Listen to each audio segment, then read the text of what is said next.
Good afternoon and good evening. This is Rocket League, and we have got an unbelievable show tonight.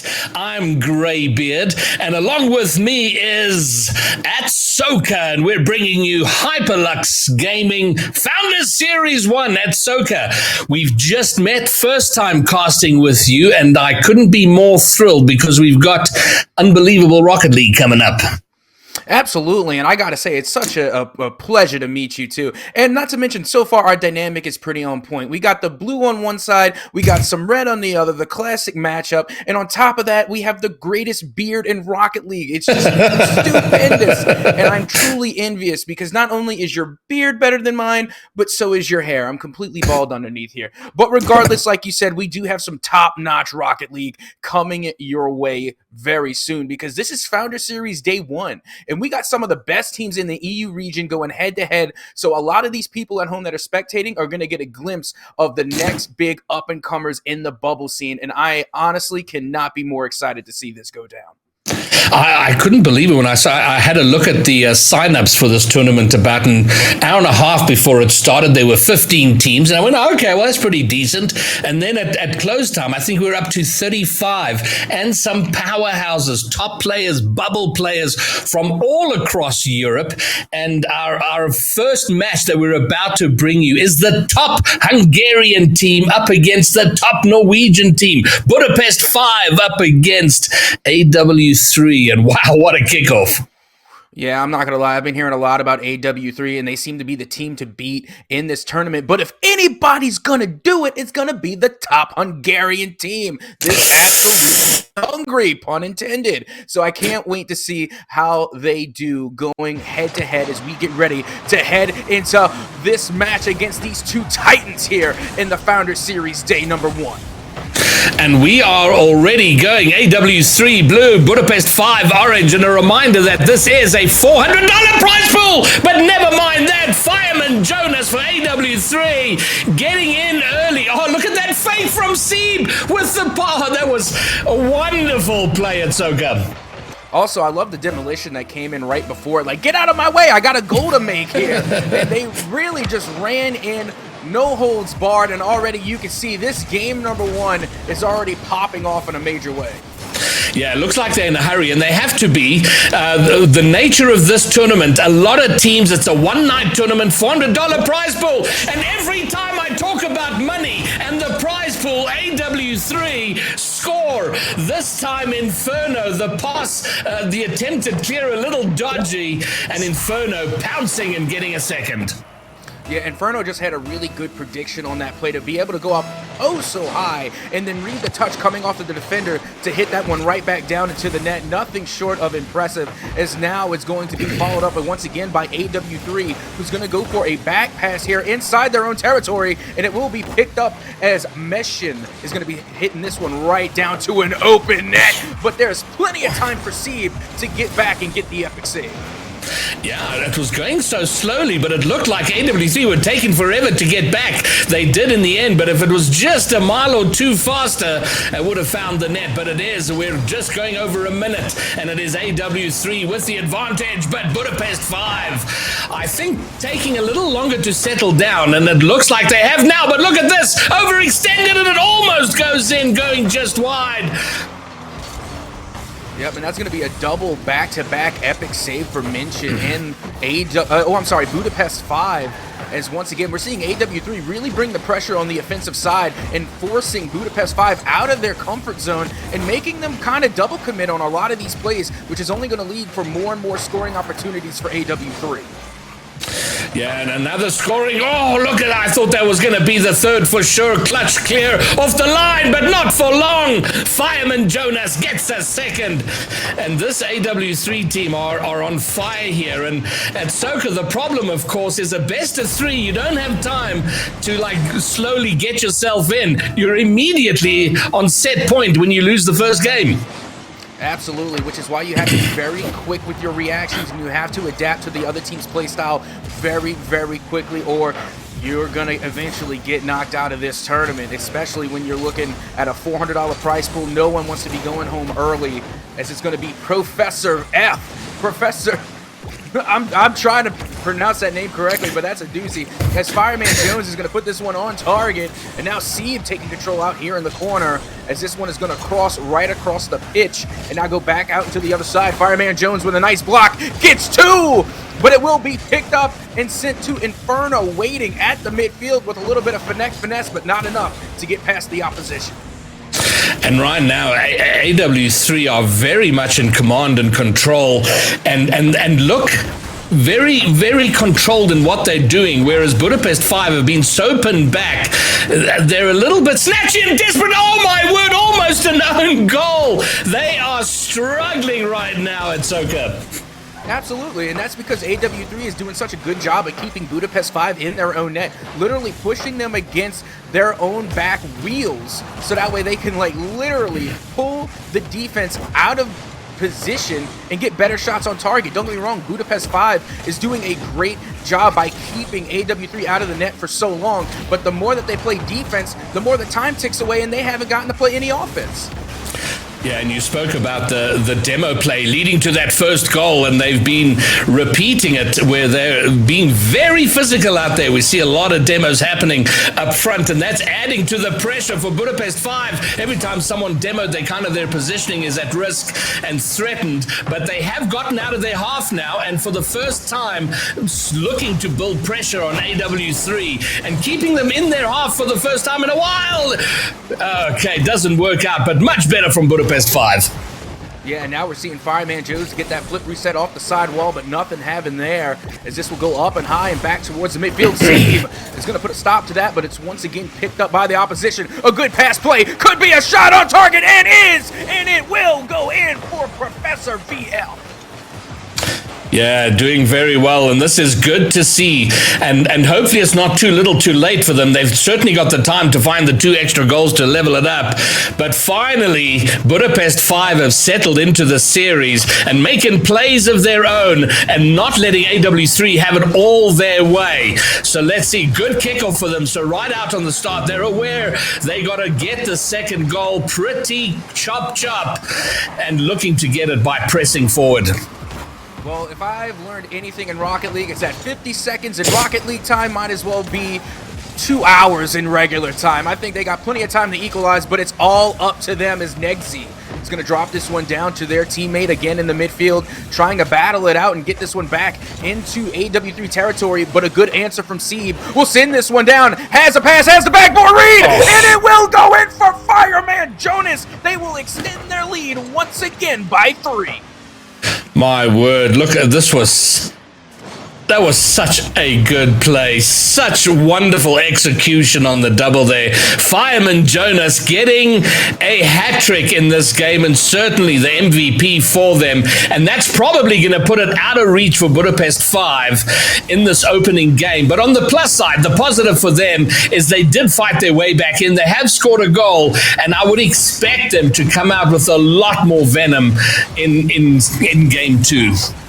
Oh, absolutely, and I wouldn't be surprised with this last remaining 10 seconds if they try and secure at least some type of consolation goal, so that way they go into it with a little bit of momentum. But with that being said, I think game number 2 is going to be a lot closer, just because, you know, now that they're used to the speedy play of AW3, they know what they've gotten themselves into, and they're going to know how to react to it. So I think we're going to see a better performance coming out from the Budapest 5 heading into game number 2.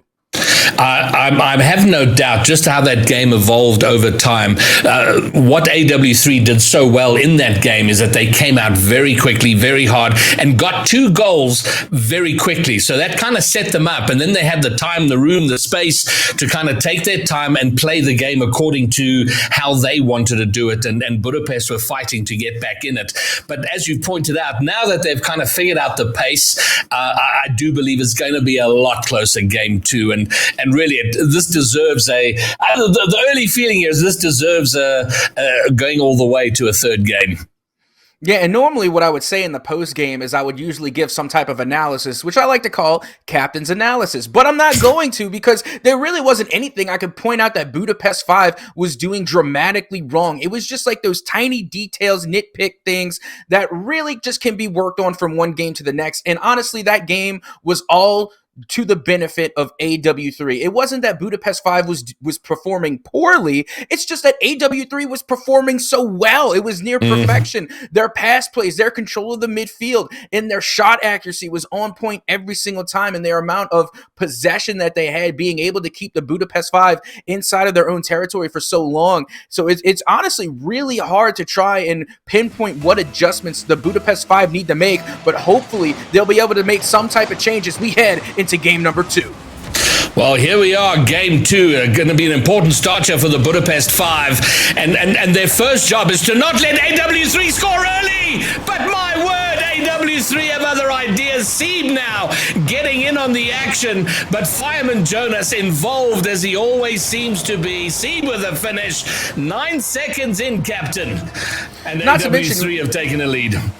Right, and not to mention, you know, I'm just now noticing all these RLCS tags on the side of AW3, and I gotta say, they're showing why they have them.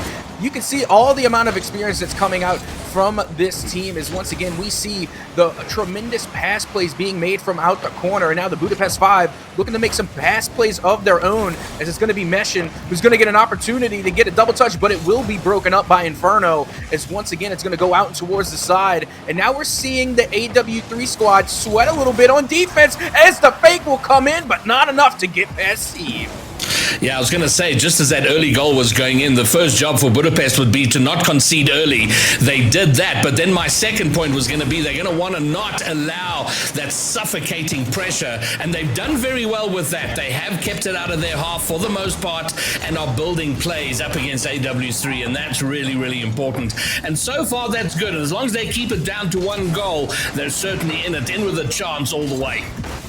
100%, and again, they're doing really well. Well, at least from what I can see, they have adapted a lot with their defensive rotations, and they're able to get out of their half quickly, as before, where they seemed like they were strangleholded inside of their own half. Now they're starting to break out and put AW3 on their back heels a little bit more, as this pinch is going to get screened right across the other side, and now back into the corner it goes, as this one will go up high back towards the midfield, only to be shot down. And now Negsy getting ready to take a turn out into the corner again, looking to cross map and cross pass, but will get shut down by Inferno, as the ball once again will find its way into Budapest territory.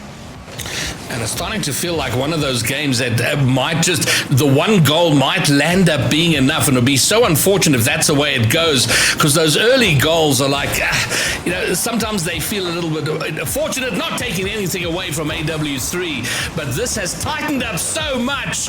It is so much more even than that first game.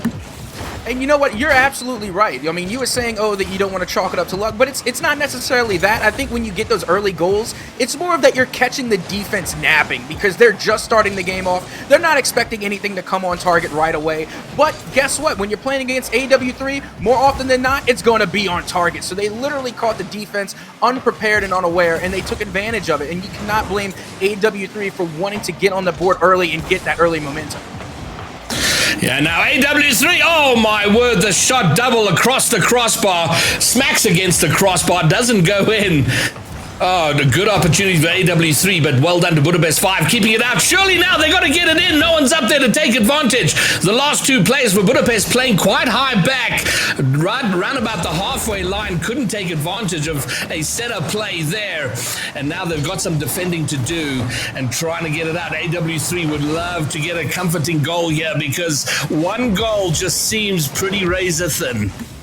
Yeah, and honestly, there's a saying that I like to say, and honestly, it gets me a lot of scrutiny in the Rocket League community, but it is yet to been proved wrong, and that's in order to win a game of Rocket League, you only need to score once, and that might be proven true here, as AW3 once again holding on to this 1-goal lead, and have been doing so for the last 3.5 minutes of gameplay. Only 1:30 left to go, and they could very well win this game with only that 1 goal on the board. All right, so here's, Fireman Jonas. He's been very quiet this whole game. Hasn't scored a goal. He scored 3 in the last, but he's on the scoreboard now, 1:23, and now it's uphill for the Budapest 5. Yeah, we all saw what just happened there. That was some goofy goobery tomfoolery, pish posh poppycock, and good old-fashioned hogwash. That was a 3-way own goal.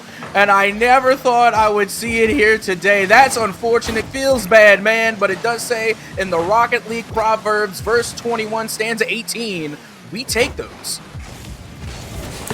All right, well, so far the goal count here is 6 goals versus 1 over the 2 games. So Budapest 5 got to get themselves in, and they've done much better this game, but they got to get busy. They get busy now. Meshin is going to take a ball, push it in, but the work done here, the pop-up, and then look at this, the high off the ceiling, and then the read, everyone from the team involved, and now it's a sweaty 55 seconds.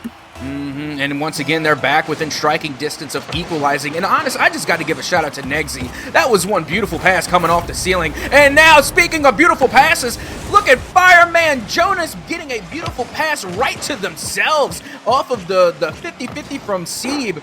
As Fireman Jonas just reads this one perfectly off the backboard to put it down and in. And once again, will give their team the 2-goal cushion. My word, Fireman Jonas is absolutely lethal off that backboard.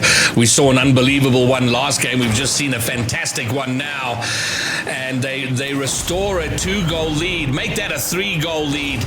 And we're now at exactly the same scoreline as we saw in the first game, which I wouldn't have seen there, Captain at Soka, because it was 1-0 until about 35, 40 seconds ago. Yeah, it just shows how quickly AW3 can turn the gas on and go pedal to the metal and just absolutely dominate within the last remaining seconds. And they have yet to slow down. Inferno trying to do some fancy work out there into the corner, and now an opportunity will fall in front of the net. A nice little chip shot, but will not go in. As now Sieb is going to get the 50-50. That will go back towards Inferno. Now right back down again and into the middle field. Here comes Fireman Jones to lose that 50-50. And now what could be an opportunity for Budapest 5 to get on the board. But that defense coming out of AW3 just doesn't seem to give up. Yeah, and they've been 2 very different games, but they're going to end with the same result unless something else happens here. It's going to be that 4-1 and 4-1. AW3 Esports just too good. And I have a question for you, Captain. I wonder, most of these players, most tournaments happen through league play, and then there's a weekend of bracket play where it's usually double elimination, best of 5 leading into a best of 7. How much of an adjustment is this? It is such a rapid-fire tournament. Best of 3, bam, bam, bam, done.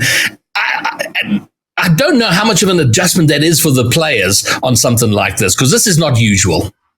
Well, you see, it actually is a really big adjustment. And, I talk about this all the time. If you've seen me cast, commentate, whatever you want to call it, doesn't matter what esport, all esport athletes have to go through the same process with these long brackets being best of 3s. And then eventually, the further they go, those series get even bigger to best of 5s, best of 7s. And that's what it really boils down to. And that's the big difference maker for these esports athletes is the mental stability, the mental fatigue, being able to control that. Because it's one thing to pop off in a game and win one game, but can you do it twice? Can you do it 3 times? Can you do it 4 times? Can you do it in OT? Can you do it 5 times? Can you go to the grand finals, get a bracket reset, and run it back again? That's what it comes down to. The stamina, being able to run yourself ragged over and over and over again and still be able to perform at top proficiency.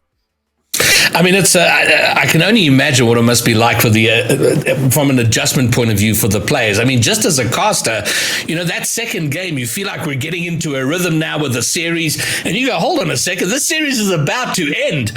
We're not having the best of 5, the third game, the fourth game, or whatever it is. And there we go. We've had our round 1, and what a start to this tournament. And I tried a couple of times to explain how this tournament works and what it's all about. I'm going to run through it very quickly.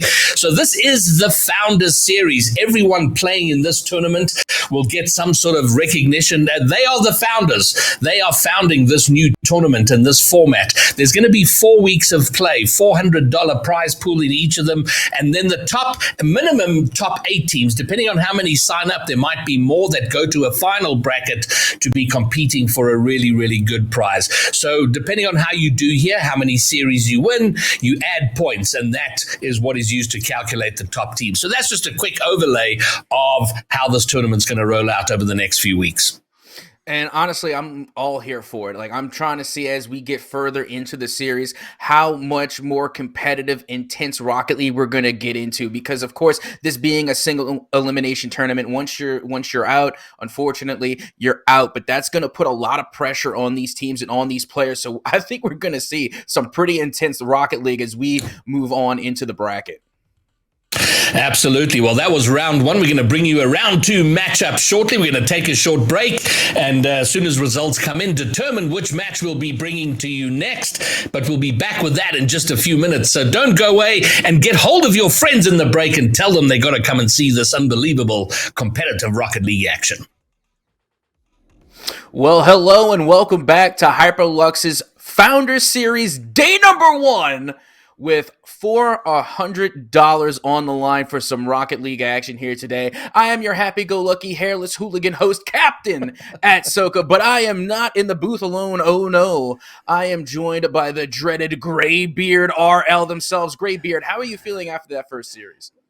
It was such a good start. I mean, the pace of it, the action, proper high-level play was a fantastic way to get underway. And AW3, Budapest 5, and the brutalness of a best-of-3 single elimination. Budapest 5 no longer here, but AW3 will move forward. Now, next series is Northway up against Pigeon Handlers.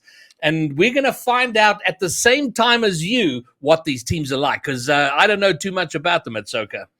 Yeah, I mean, I don't really know much about them myself. I'm from the other side of the pond. I'm over here in NA. So it's really cool being able to see the EU region and their bubble scene and see how talented these players are, because we already seen AW3 and I am nothing short of impressed. They absolutely performed in a spectacular fashion. But as we get ready to head into this matchup, I do hear we have some pretty high caliber players. I remember one, I think, was in fact one of the top university players, if I wasn't mistaken. But for those of you just now joining us here at Hyperluxe, I just want to give a quick breakdown of what we're doing here today. We're going to be playing the Founder Series over 4 weeks, and for each series like today, there will be a prize pool of $400. So even if we're playing still here in day number one, there is still some money to be made. All right, indeed there is, and we are underway. Team Northway, Pigeon Handlers. Pigeon Handlers are orange, Team Northway are blue. And while, relatively speaking, it's been a quiet start, although I was almost undone there. Action here from the Pigeon Handlers, pressing hard up against Team Northway. But in the last series, we had, I think, in the first game already 2 goals in around the stage. Oh yeah, absolutely. In the last game, there were 2 early goals, but this is more of what a game number one should look like. A lot of back and forth, a lot of unorganization, and a lot of chances to really get a read of what your opponents are going to be like. But I have to say, for a team name with the Pigeon Handlers, I'm a little disappointed we don't see more Pigeon Head toppers. You make such a solid point there, and I didn't think about it, but now that you have mentioned it, it is a little disappointing. Or the attempted flip reset to pass it forward doesn't work out, but the Pigeon Handlers converging on the Northway net. But it is taken away. Chronomia looking for the pass into the middle. Zerly! Oh, he almost gets a ridiculous angle, but the follow-up is there from Stelio. And what a team play from the entire Northway team. Yeah, that was just a beautiful pass coming from Zeri. And again, we don't know if it was a shot or if it was a calculated pass, but you know what they say, Graybeard, that the best passes often come from missed shots. So no love lost there. It's going to be a 1-goal early lead for the Northway. Absolutely. Many times you go, well, I'm having a shot here. If it doesn't work, it will be a pass. It'll turn into that. So either way, it worked beautifully, and they do have the lead. And a little bit against the immediate run of play. Team Northway were kind of up against it from the Pigeon Handlers, but a beautiful counter-attack sees them with the first goal and the lead. And now they're attacking again. Oh, the shot, but the Callio gets in front of it and blocks it away. But I'm liking the pace of the play here, Captain. Yeah, already what we saw, the Northway putting that pressure onto the Pigeon Handlers. Now it seems the shoe is on the other foot. It's the Pigeon Handlers that are making the Northway sweat a little bit as we get a shot on and in. CB coming off of this pass from Callio, going up way and high and off to the side, and then reading this one right off the ceiling to put it on a wide open net. Guess what, Graybeard? We have ourselves a tie ball game. Indeed we do, and a deserved goal, just given how they've played. And I think 1-1 is a fairly accurate representation of how the play has gone down here between these two teams. It's been fairly even as we've gone, and now we have a booming clear forward, intercepted by CB, and he's done well to inch it forward. Oh, and again to bring around the corner, and almost gets it in front of the net. He was being bumped around, running out of boost, but still found a way to get it there. CB down! Oh, I thought he had the angle, but it goes just wide. And for now, Team Northway survive. Yeah, you can't even blame CB for missing that shot. That was the hardest of angles. I really didn't expect them to make that, but still, for it to be as close as it was, that one made me a little bit nervous for the Northway. But now it's going to be the Northway's turn to try and make the pigeon handlers a little nervous, as now they're going out into the corner looking for that pass play, but it will be cleared right back into the Northway territory. And luckily, Zeri was there to play the defense, because that very well could have been a fast break play. All right, and it's very much end-to-end here as each team spends a few seconds in the opponent's half. Look at this work! Oh, CB! CB is wanting to be involved in everything here, almost making an unlikely situation turn into a scoring opportunity. But again, Northway survived. And we saw this with the first goal from Northway. They were under pressure, then found a way to counter and get the early lead. And they're going to be looking to do that here. Zeri. Can he get a follow? He can't. He's intercepted, but it's only around the halfway line, and they bring it around the corner, and the block from Callio keeps the stalemate in play. Yeah, and we're seeing a lot of corner plays come out from both of these teams. And honestly, that's where the majority of the goals get scored, is a pass that comes out of the corner. And here comes Zeri looking for exactly that. As this one is going to go up and high and over the net, but it will be Jack Sean, 84, to send this one back towards the midfield, as we see CB again looking for that double touch. We'll get the pass down, but it will be Chronomia to get the save to clear it away. It's fabulous to see the reaction times and the reading of the play. It's moving at such a pace, and it's just remarkable how players just, and that's the benefit of experience at high levels in this game, is you just get to know where the ball's going to go and what it is likely to do, even in those volatile situations. And Chronomia looking for some kind of double down, a pass doesn't work out. They are exposed at the back, but Stelio is back in time to push it into his own corner. But they are under pressure, and I got a feeling here, Captain, we're going to see an overtime, the first of the night. And honestly, that's exactly what I wanted to see. And I don't want to speak for all the viewers at home, but I think that's what we want to see. Some high intense, high competitive Rocket League. And if we're very lucky, we'll be able to see a Game 3 OT. But let's get through round one first. It is still tied 1-1, and we're going into extra minutes. Yeah, it is a best of three goes by so quickly. So a nice solid overtime will add a bit of substance to the experience for us as casters and the viewers. While we haven't seen the immediate kickoff overtime goal, so it's going to settle into the rhythm of much of what the game has been for the 5 minutes leading to this point. And not to mention, like we were talking about, this is a single elimination tournament, so do not be surprised if we see some more overtimes, because when your literal tournament lives are on the line, you see a lot more conservative Rocket League. You see a lot more hesitation and a lot of cautiousness and a lot of respect being played out from both of these teams, because nobody wants to make the first mistake. Nobody wants to have the blunder that can send them home. So they're going to be playing extremely careful to not make any mistakes and not get sent home early. Well, we've had a full minute. An additional 20% of a Rocket League game has been played. The deadlock remains in place. Chronomia trying to make something happen. Zeri now looking to bring it round via the corner, which, as you've pointed out, has been a staple of this game. And now Jack Sean trying to get something happening going forward. But as we've seen for the last 6 minutes, it goes over to one side. There's a little bit of a skirmish and then the long clear, and a skirmish goes the other way. Yep, and again, we're seeing that battle for the midfield, and again, that's where you can get a lot of good passing plays done too, because if you can suffocate the other team to not passing that mid-line, it's only going to bode well for your chances of getting a shot on, but with a screamer like that coming out the corner, with an incredible amount of speed. Jack Sean, 84, somehow finds CB out there in the mid to get the dunk and to bully that ball into the back of the net. Wow, Pigeon Heads with an insane Game 1 victory.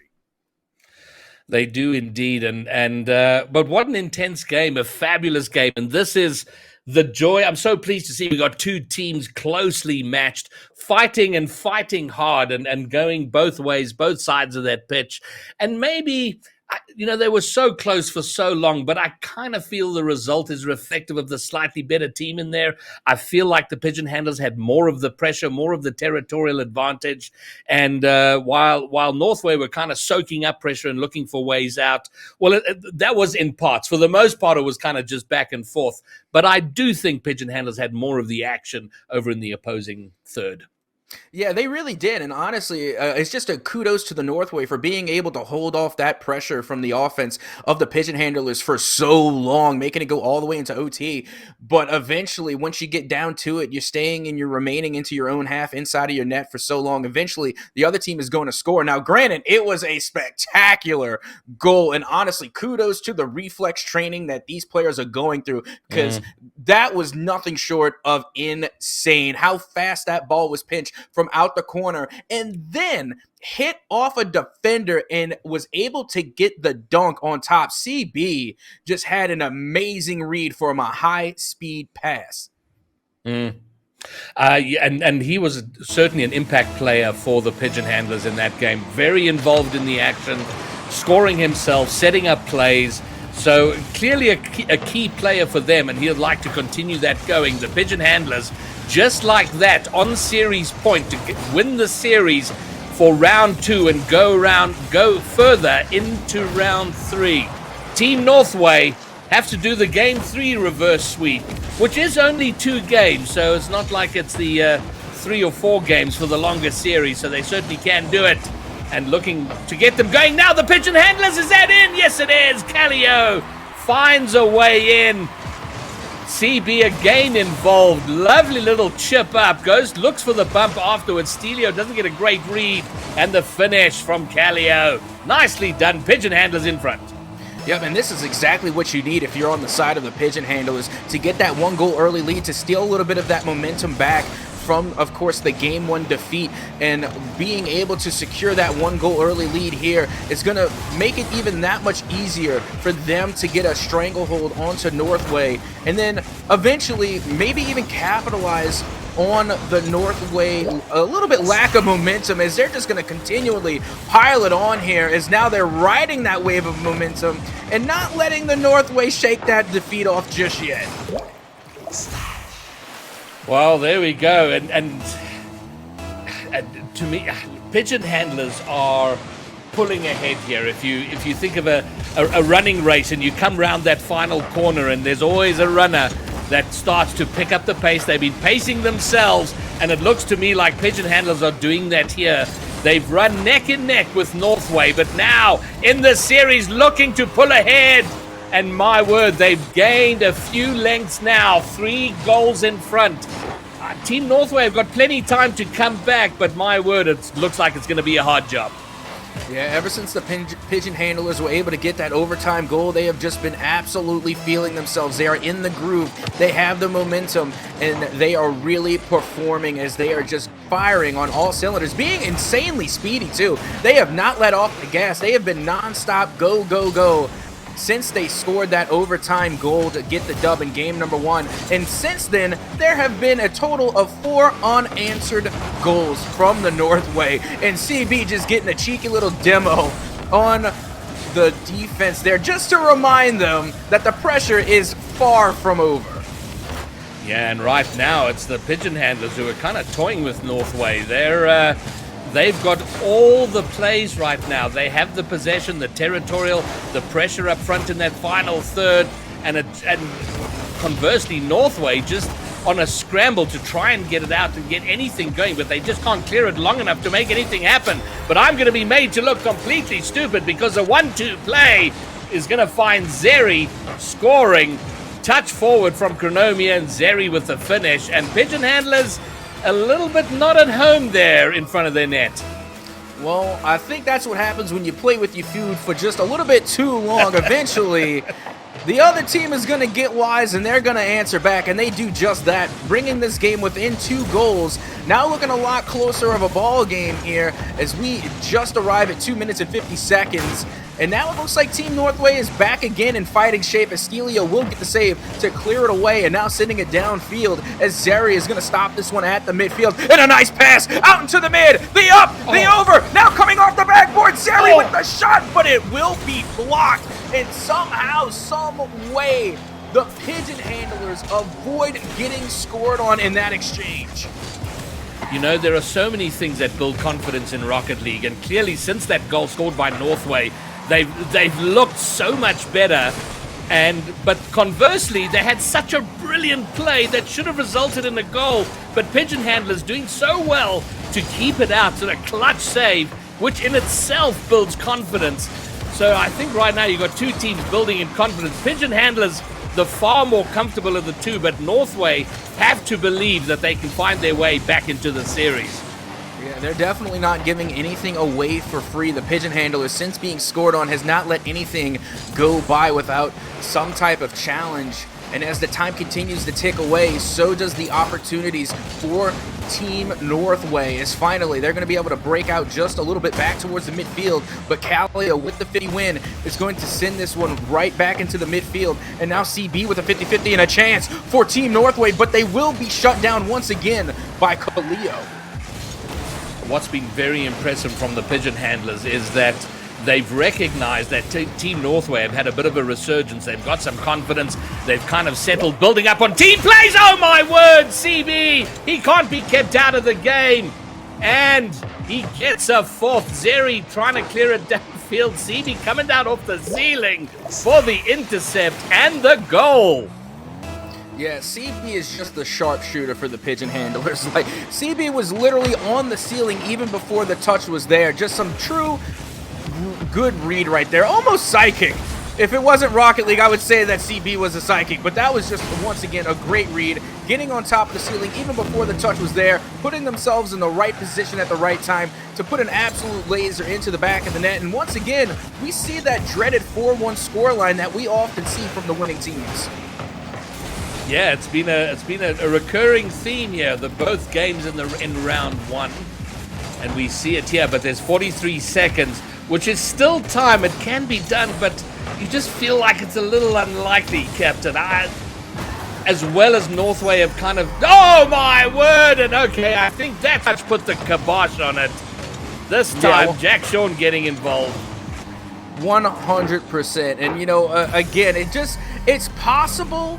But now we're into of not really probable. So, I mean, it's fair to say that the way with the Pigeon Handlers have been playing, that they're not going to throw a 5-1 lead with 30 seconds remaining. But still plenty of time to pad the stats for both teams, as once again, it's going to be Jack Sean sending this one up high and now intercepted towards the corner, as Stelio is going to hit this one back into the Pigeon Handlers territory, and what a shot on! It will be Calio again to get the save, but unfortunately for Team Northway, they just cannot find the back of the net.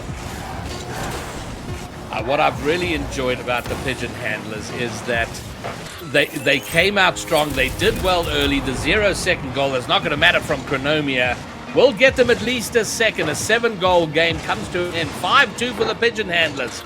But they were so good at first building the pressure and scoring the goals they did. And then when Northway made a comeback, they scored a goal against the run of play, and then they started to look really good. They were fighting each other. They were having their team plays going forward.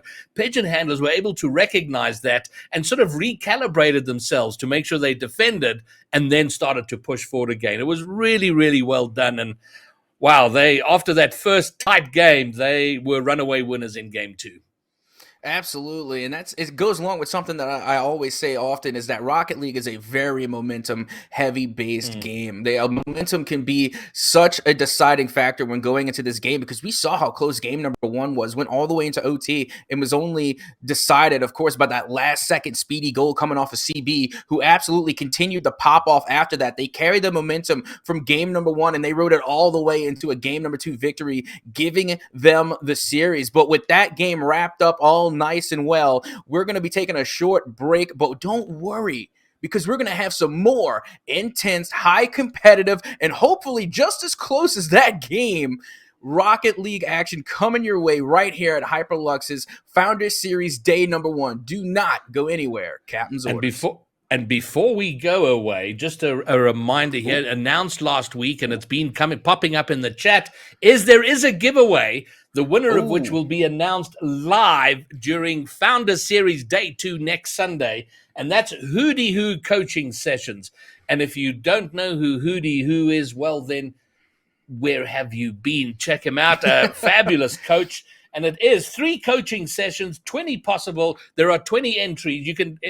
20 possible entries, and entering is really easy. Follow the link that's coming up in the chat. You just have to follow on social, join the Discord. There are multiple ways to enter. Piece of cake, it's free to enter, so remember that. And as the captain has ordered, do not go away, and call your friends, tell them to get back here for round 3.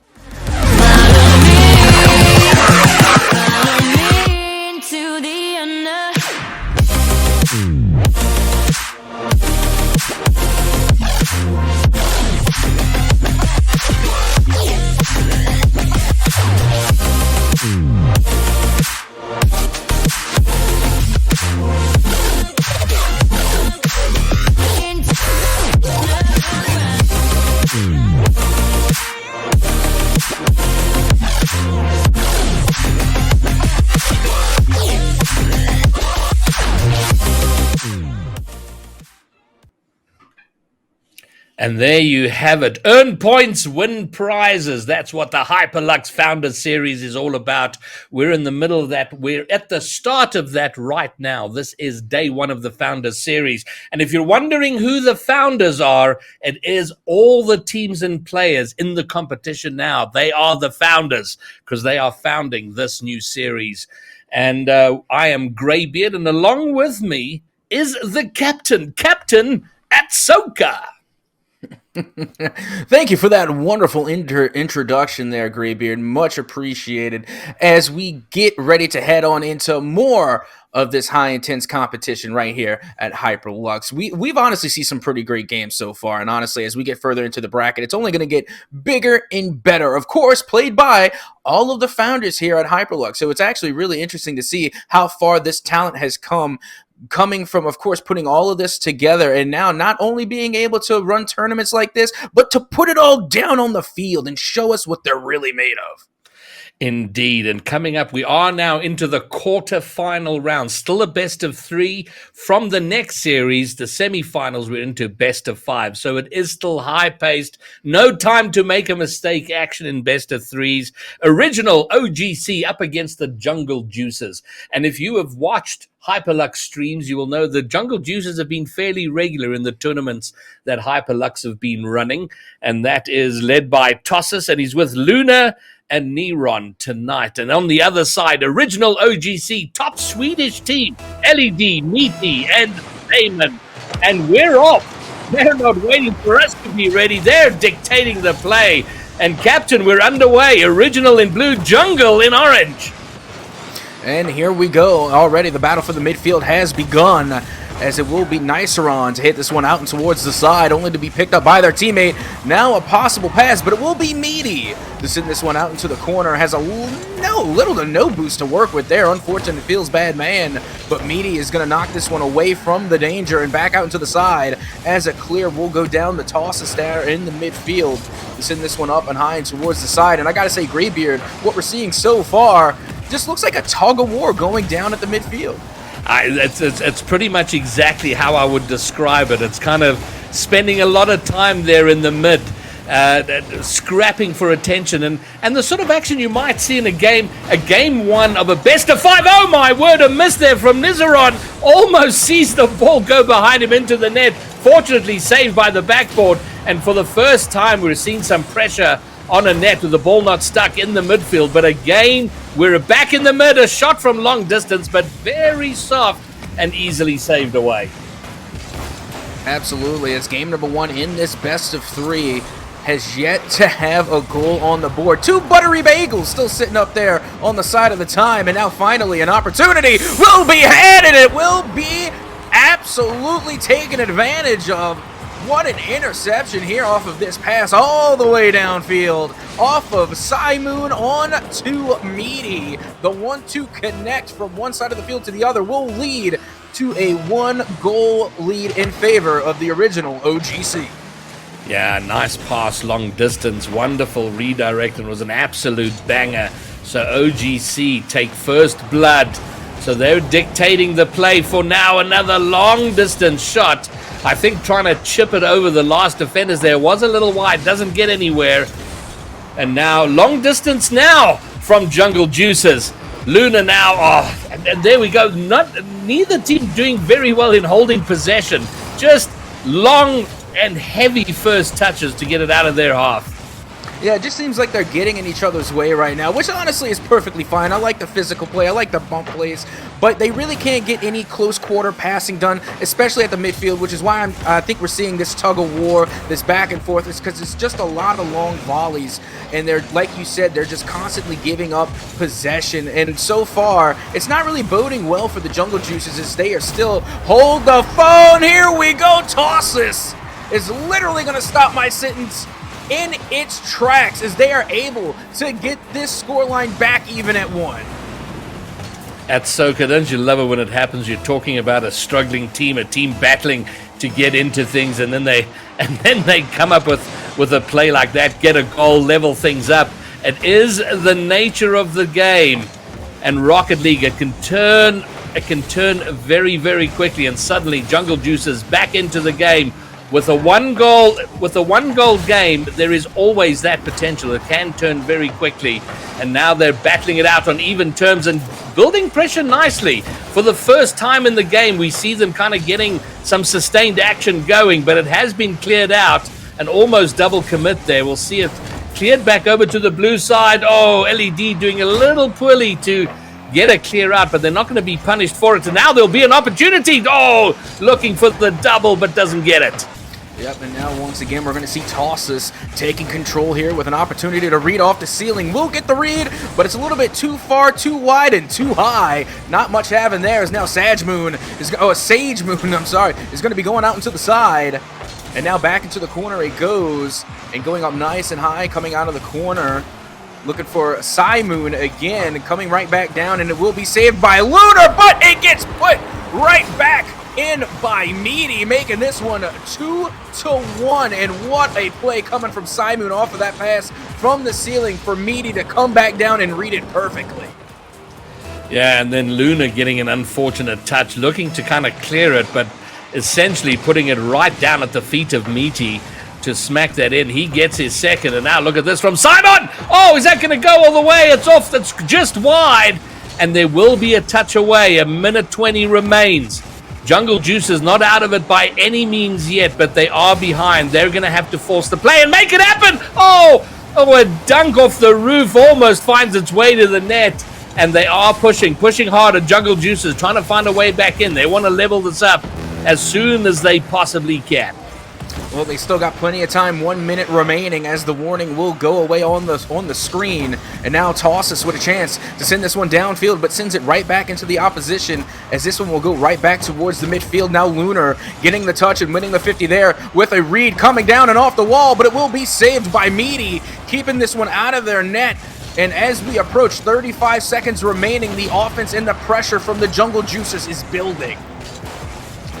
All right, so similar in a lot of ways to that first game of the last series where it was pretty even all the way through. We saw that game one overtime, but then one team pulling quite some distance ahead in the next round. And I'm not sure if we're going to see a similar script here. We're yet to see a series go all the way. Oh, look at this. Oh, my word, so unfortunate. It was wonderfully constructed, and you feel they should have scored there, but somehow the original OGC keep it out. One final opportunity for the Jungle Juices. The clock has run down, and the ball will bounce. And a very tight game in the end, Captain. But it ends, as it always does, with one winner, and that winner this time round is the original OGC.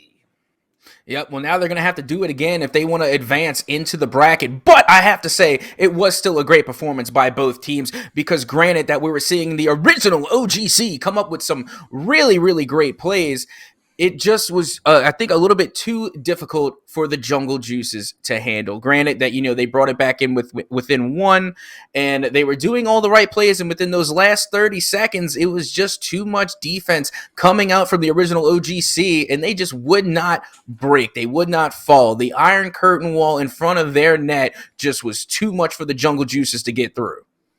Yeah, and we saw with Northway and Pigeon Handlers in the last series that the first game was incredibly even, similar to this. But in that second game, the Pigeon Handlers just pulled away. They suddenly just sprinted up ahead. And I'm interested to see if it's going to be a similar thing here now that they've sized each other up. Who does pull away? Or do we see a scrap to the death like we saw in this game one? Yeah, not just that, but that also is giving me a little bit of deja vu from what happened in the previous game with the Pigeon Handlers, and we saw like how quickly that was able to turn the tide just from winning that one game, and they really rode that weight of momentum to an absolute dominating game in game number 2. So I'm wondering if we're going to see a repeat of that, or will we see a resurgence in a strike back at the scoreboard coming from the Jungle Juices? Well, only time will tell as we head into game number 2 with 5 minutes on the board. Graybeard, we are underway. We are underway. It was a good kicker for the Jungle Juices, but the early attempt withstood, and now, oh, look at this work from Jungle Juices. Oh, it was gonna miss anyway, but a great touch away into the corner there. But this is a positive start from the Jungle Juices, looking to find their way back into the series, level it up, and force a Game 3. Yeah, and normally when a team goes down in the first game, you see them play really hesitant and really conserved, but not from the Jungle Juicers. They're firing off on all cylinders, and just like that, they are going to strike back against the original OGC. Yeah, lovely finish from Tossus there, and really important that they've got the first goal. They went behind. They went behind in the last game, and now let's see how they ride a lead. Do they look to still push hard, put on that pressure, and look to get a comforting second goal? Oh, no, they're not. They're going to concede cheaply, Captain. Oh, my goodness. Yeah, Meaty just being an absolute bully in the net, bumping out the goalie and leaving the wide open goal to Ladino and making it once again a tie ball game. Yeah, I missed that live. It was an absolutely savage bump there to get rid of the player coming back to defend it out. He stood no chance. So we're just like that. Within the first minute, we've seen a lead scored and a lead evaporate. We're back to a level game. Square zero for both teams. Jungle Juicers have the massive disadvantage of being a game behind. And with a best of 3, series point behind. Yep, and now it's going to be tosses going up and around the side, and we've seen how dangerous they are when they get control of the ball. So good on the original OGC to make sure they take tosses out of that play, as now they are back on the defense. But the return volley and the counter attack will be enough for the Jungle Juicers to get on the board again. They take the lead back. Oh, the clear. And Luna was so speedy, and it was so delicious. He saw the player coming out from original OGC, and he chipped it in such a way that he had no chance of getting the save, and it went sailed over his head and positioned perfectly into the net. And it is Jungle Juicers that take the lead for the second time. They conceded an equalizer fairly cheaply after their first goal. They've got to prioritize their defense for at least the next 30 seconds. But that's what I would say. They look like they're prioritizing attack, looking for a second goal to get them a bit of a cushion. Yep, and right now they're playing some intense offense, trying to get on the board again to get that insurance goal. But keep in mind is that as long as they keep the original OGC from playing offense, every single missed shot is still gonna fall in their favor because they are keeping the original OGC in their half, and finally they will break out as Meaty is gonna put one off the backboard, but it's met by Tossus with the Spider-Man touch, who puts this one back out into the corner again, followed up by Lunar, who's gonna go up high, losing the 50-50, but the clear will come out from the Jungle Juicers, and now they're on the attack. Simon doing so well. They were awkward for a moment. They were looking a little bit scattered in front of their net, but cleared away nicely. But here come the original OGC. They want to get back into this. They want to take this down right here, right now. They're not interested in our content. They don't want a game 3. They want to win it and move forward to the semi-finals right here if they can. And they might just do it here. Oh, it's so awkward, but somehow twisting and turning. The save comes off the goal line. Yeah, it's starting to look like the shoe is definitely on the other foot. We saw in the previous game where it was the Jungle Juices really striving and trying to get the equalizer, but it will be Ladino being able to get this one right on and in once again to equalize it 2-2 with 2 minutes and 2 seconds on the clock. Ladies and gentlemen, deuces are wild. Yeah, and Meaty playing executioner there, getting a wonderful demo to clear the path. There was a player waiting to intercept that play. Meaty removed him, which lined up and opened up that scoring opportunity. And we're back to a level game.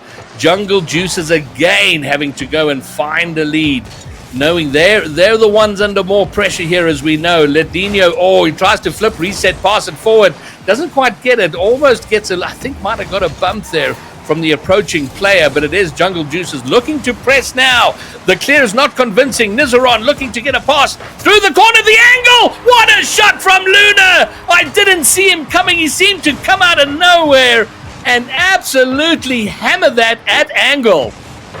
Yep, I was telling you those. You gotta watch the passes coming out from the corner because like you just said, Lunar really came out of nowhere, but the touch coming out of the corner and sent it so far into the middle, it was just at the right enough angle for where Lunar could literally eclipse the ball and get the touch to put it into the back of the net, and just like that, they will take the lead back, but it will be the original OGC who look to equalize, but it's Lunar once again coming in clutch for their team to get the save and clear it away, but Lunar getting the pass play over to Tosses to get the cushion, the insurance goal, and extend their lead to 2 over the original OGC.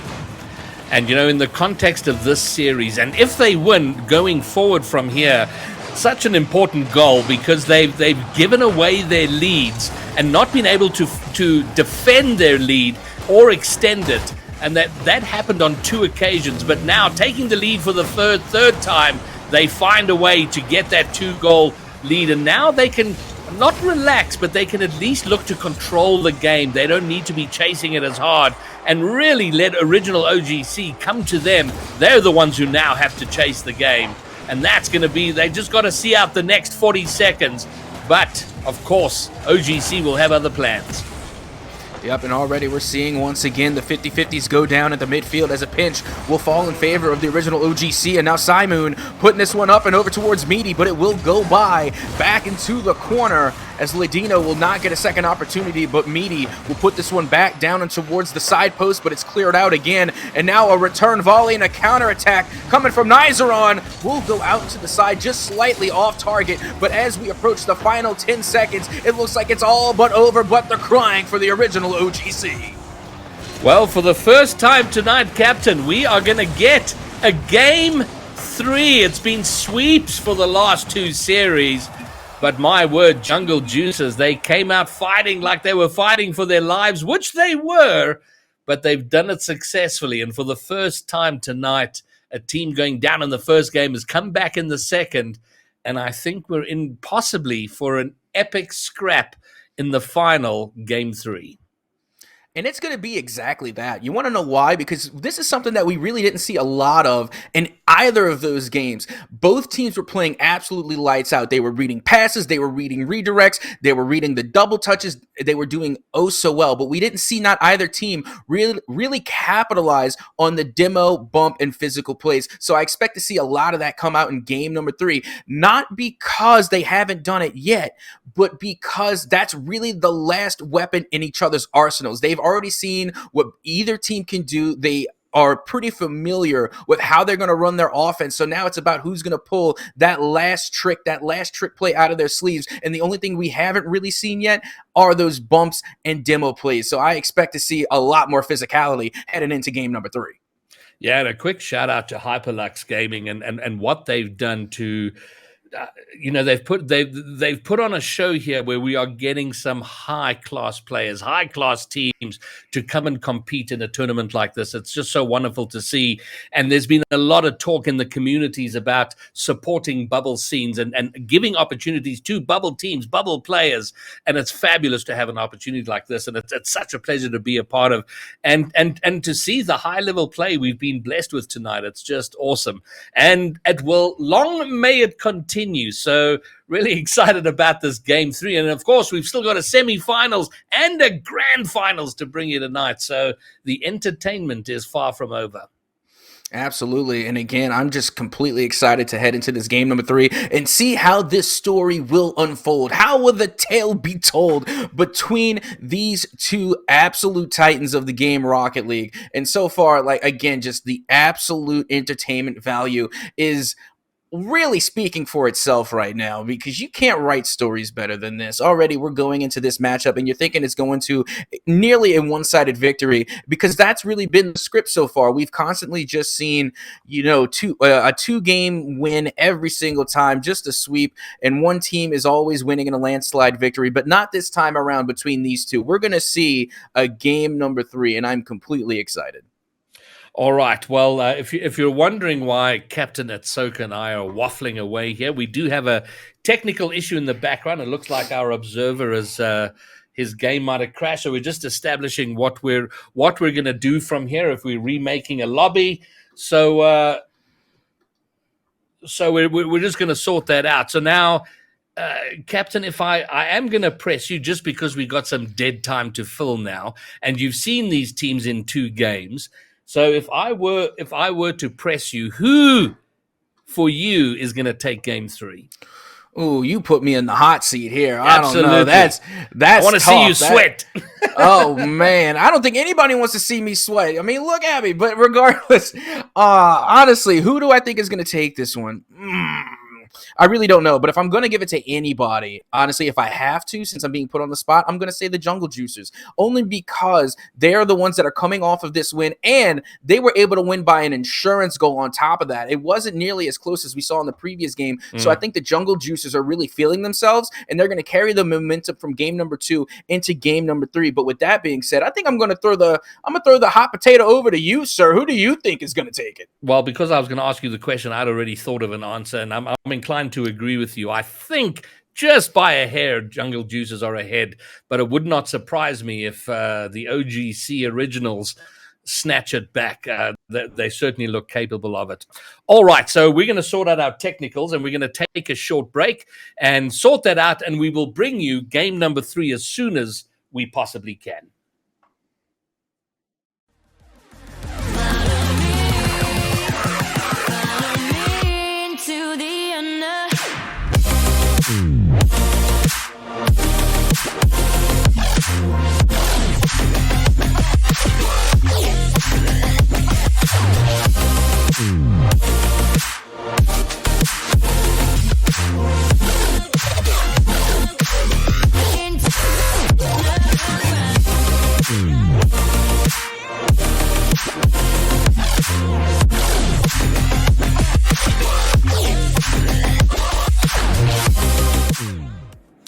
All right. Well, Captain, that was a thankfully very short break. Our observer is back in action, so we can get game 3 going right now. So I think as soon as they're in, we're going to get it going. So you've taken Jungle Juicers. I'm kind of followed you on that and agreeing with you, but it's certainly not a foregone conclusion. I really do expect original OGC to be fighting exceptionally hard, and maybe we'll see those demo plays you were talking about. Well, let's see if that's how the tale will be told. But don't forget, it's not just about you and I. I want to know what the fans are thinking in the chat. So if you're going to be rooting for the original OGC, let them hear it. And of course, if you're on the side of the Jungle Juicers, spam it in chat as well, because your team needs your help right here and right now. This will be the last game, game number 3. Whoever wins it here will win it all and will move forward into the bracket. As already, it's going to be the Jungle Juicers putting shots on target, but Simoon is able to get the save and clear it away, taking this one back towards the midfield. But Simoon is not going to be going anywhere without at least one cheeky demo inside the Jungle Juice's territory. Well, what is wonderful to see here, Captain, is that often a series-deciding game can be a little scrappy and cagey just because the teams are nervous to push too hard and get counted on. Oh, my word, it almost comes off the back of the last player there into the net. But we're not seeing that here. Both teams there are ferociously chasing it. High-paced action as they look to victory to push themselves into the semis.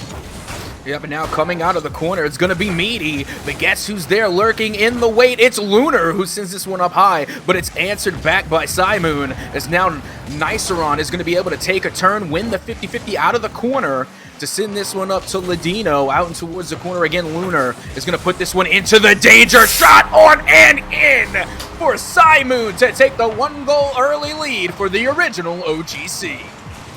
Oh, my word, and the touch there, such a poor attempt at a clear, passing it right into the middle, and it is original OGC, and even though we both said we were kind of picking the juices to take this, the fight we thought we might see from the original OGC is right there, and they have scored first, and a best of 3 is such a short series to look at any trends, but in the last 2 games, the team scoring first did go on to win. So ominous signs here for the Jungle Juices.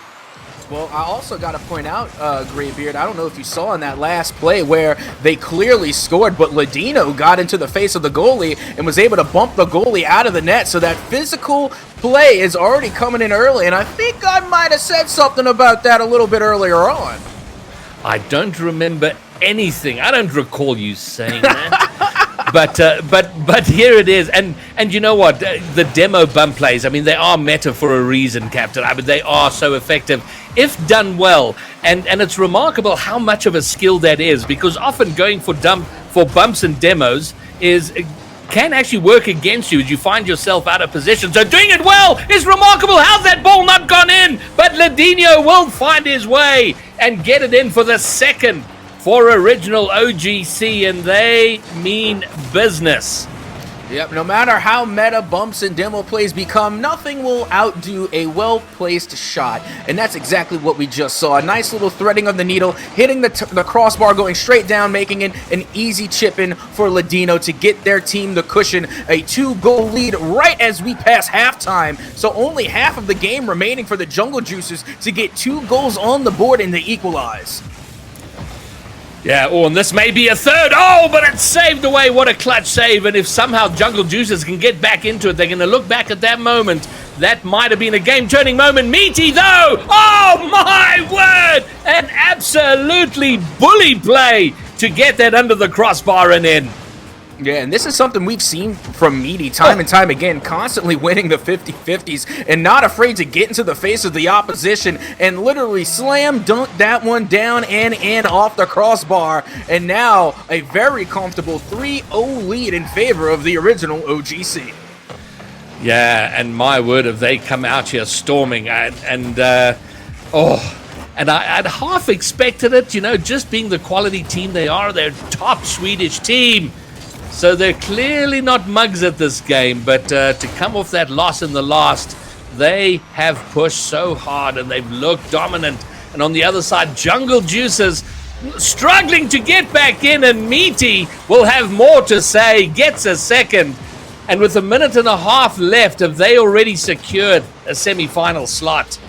Yeah, right now Meaty is cooking up the defense. Well done. That is one absolutely cooked defense there with 4-0 and nobody home off of that shot from Meaty. A wide open net and a pretty, not an easy goal, but literally no defense found on that play. As now Meaty looks like they're going to go for yet another one.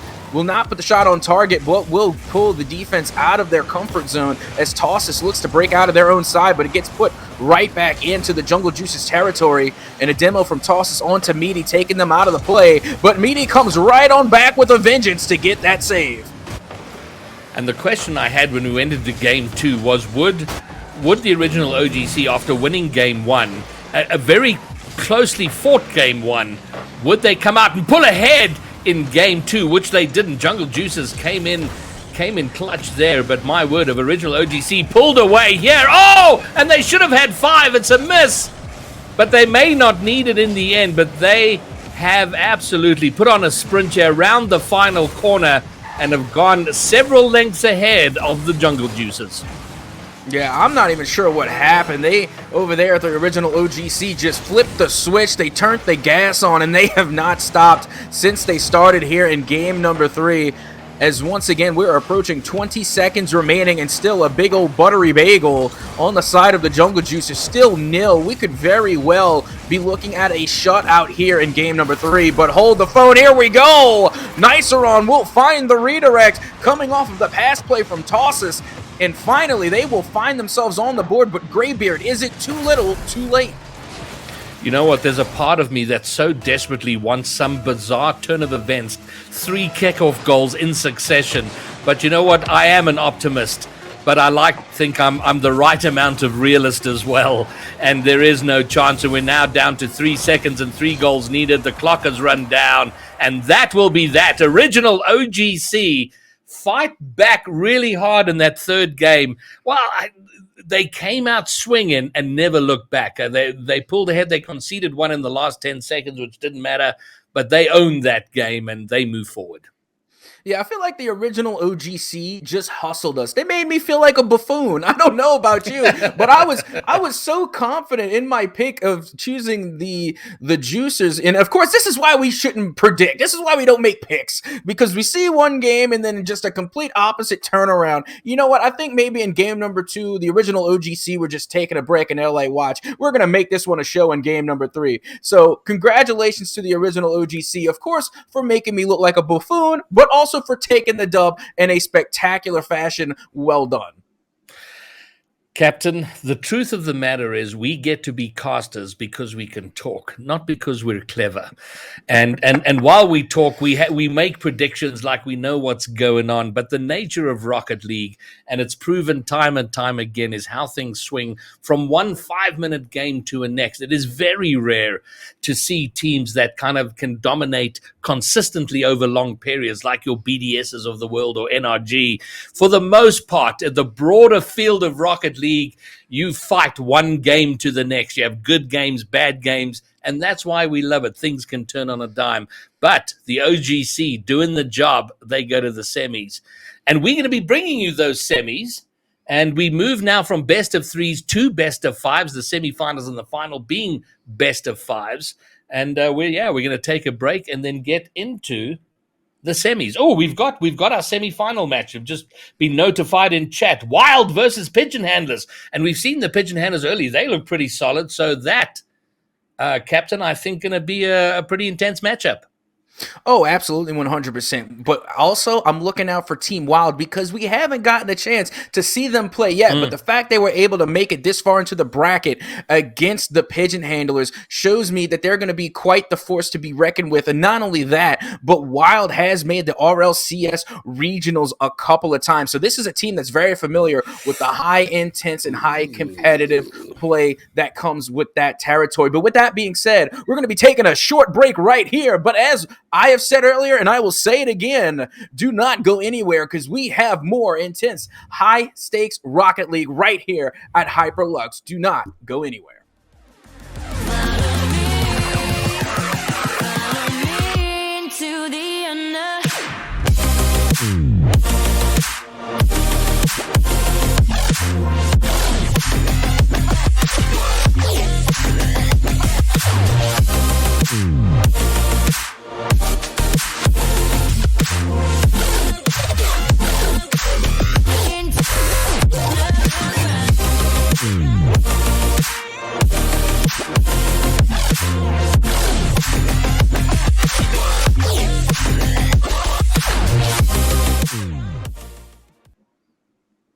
All right, and welcome back to Founder Series Day 1 action right here at Hyperluxe. Once again, I am your host, Captain Atsoka, but as chat managed to point out, also known as Captain Caster's Curse. But I'm also joined in the booth by the one and only gorgeous Graybeard themselves. Graybeard, how are we feeling? Pretty good, although, chat was blaming us a little bit for cursing the juices, and if we did, we apologized. The captain blamed me, I blamed Psycho, so we have a blame circle going around. We're not entirely sure who's entirely responsible, But here we are, semi-finals time. We're getting to the pointy end, Captain.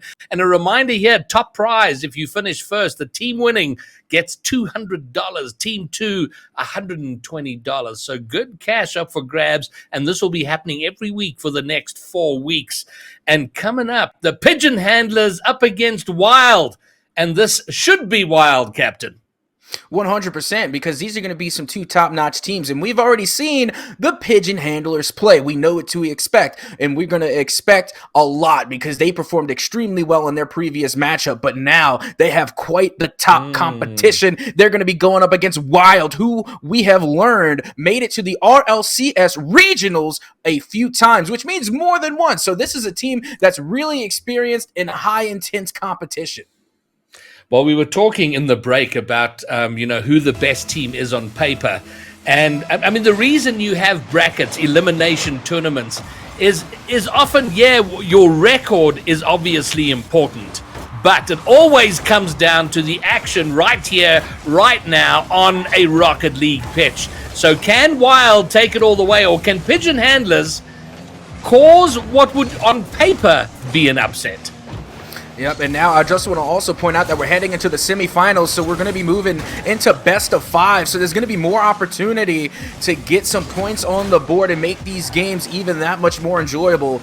As right now it's going to be Wild putting on a little bit of offense here as a touch coming out from the corner is Crispy looking to play a little bit midfield defense, but it will be CB to fly right over the opposition, now getting a pass off the backboard as now this will hit the waterfall, but not much having there. Crispy comes in with the clear. And CB is going to be such a key player. He was their impact player in that earlier round victory of theirs that they took in a sweep, and already we see him being involved in the play. He's very quick and seems to be very clear on what he wants to do and what he should be doing to set up plays. And we see him now with a clear around the corner. He's following it up, but he is going to be intercepted. Callio will get there. He does get a touch forward, gives his life for the effort. Oh, the ball making it almost in front of the net. But now Crispy looking to take it down the other way. But so far, I like what I'm seeing from the Pigeon Handlers, Captain.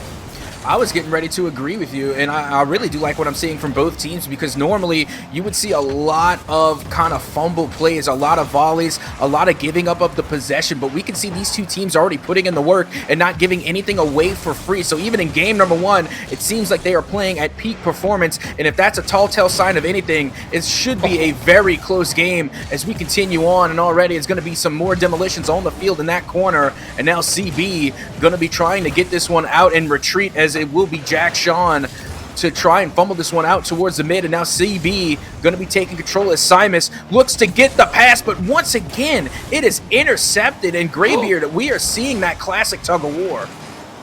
We are, but the Pigeon Handlers, and we saw them do this earlier, very good at pinning a team back into their third up against their goal line, and they've done well here, but they were countered a couple of times in their efforts to do so. They're almost experienced that here, but here again, not for the first time, not for the second, but for the multiple time. Oh, but a miss is going to relieve the pressure and put them under huge strife at the back, but they survive it for now, but they've relinquished the pressure they've worked so hard to be building.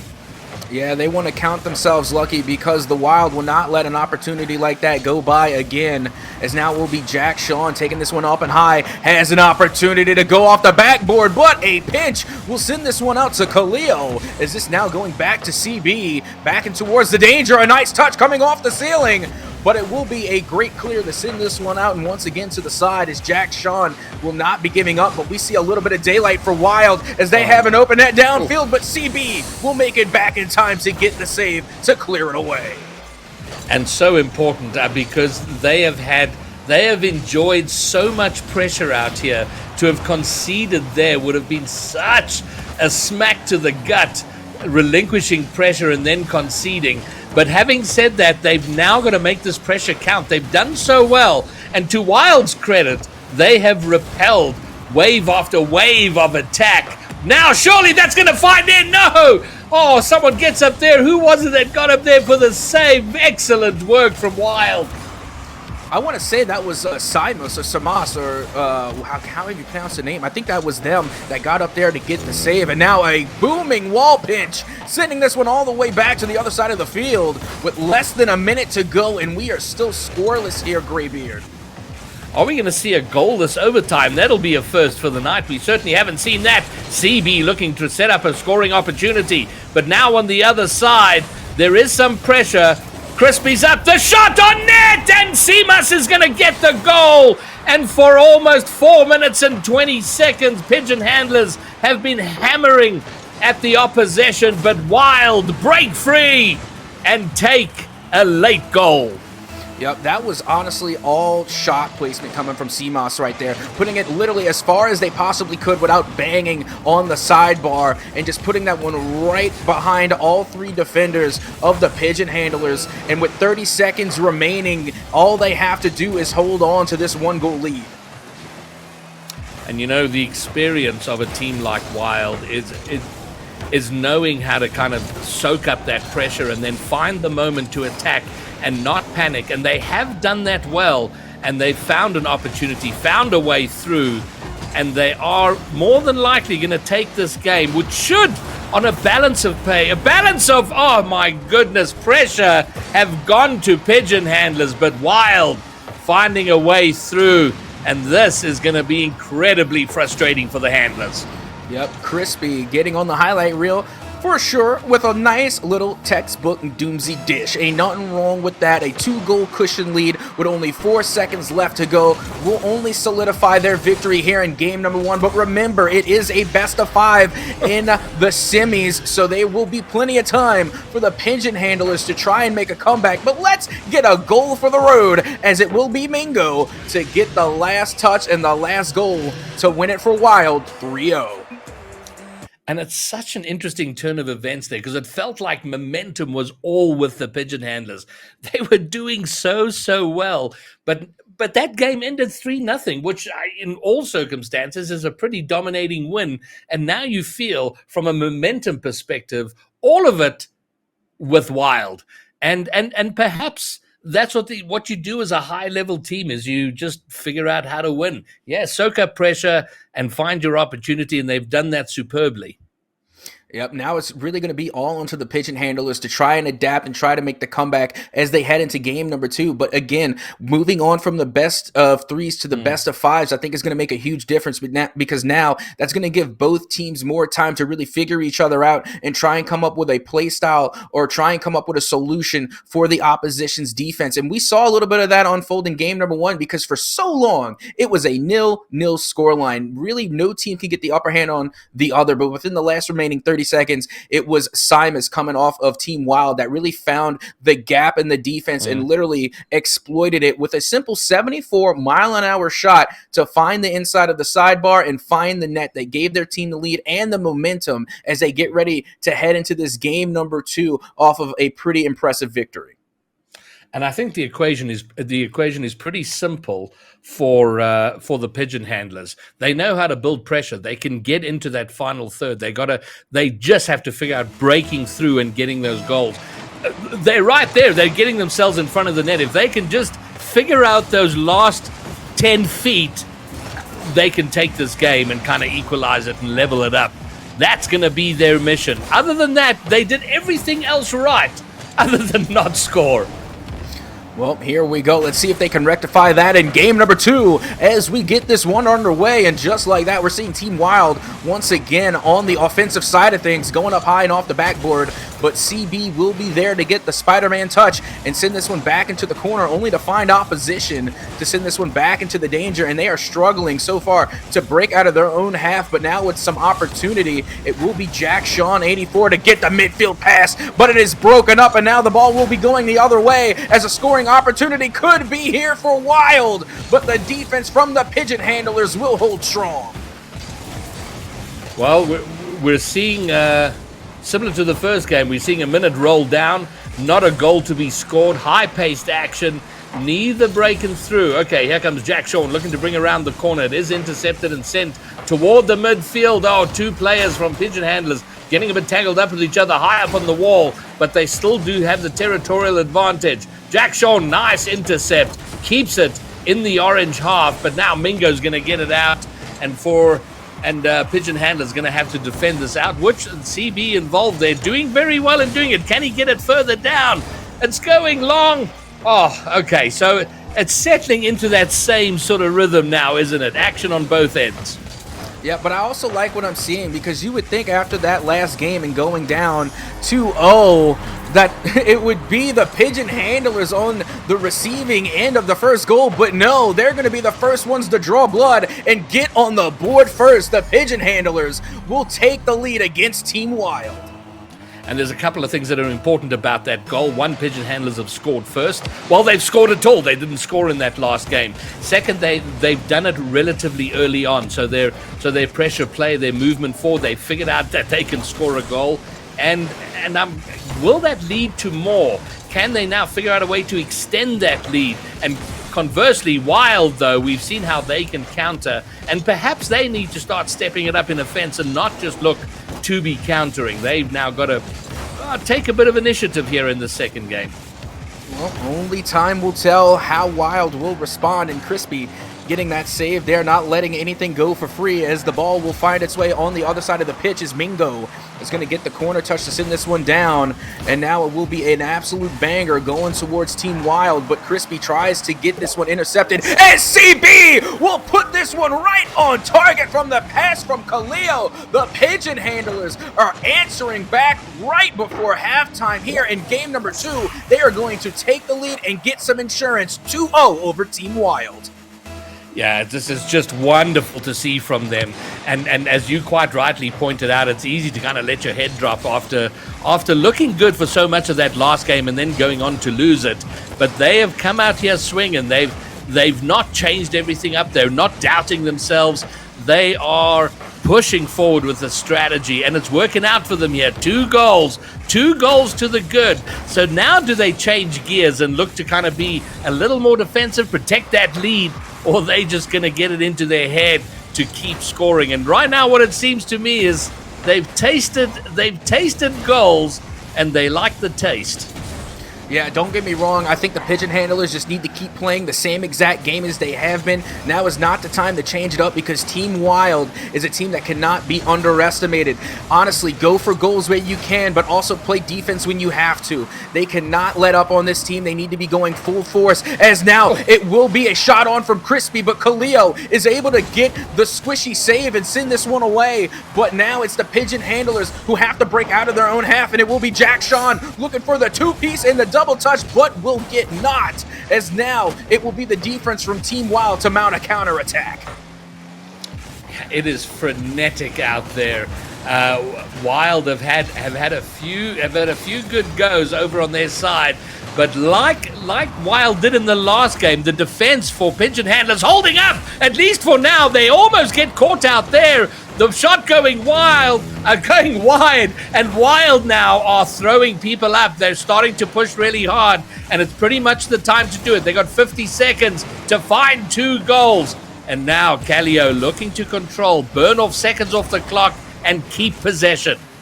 Yeah, I like this. Even though that they have the 2-goal lead, they are not falling on their heels. They're not opting out to just stay on their half and run out the clock and play defense. They're going to force Wild to try and beat them at their own game and force them to make these quick decisions. And again, here it will be for Mingo to find the back of the net after 1, 2, 3 attempts on the goal. Finally, the third will fall. And there's really not much the defense can do after that. They exhausted all their resources, and just like that, this game is now within a 1-goal deficit. And it's Wagon Wheels Mingo who gets the goal.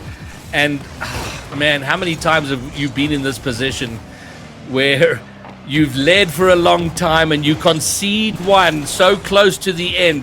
It is so nervy, so tense, so sweaty.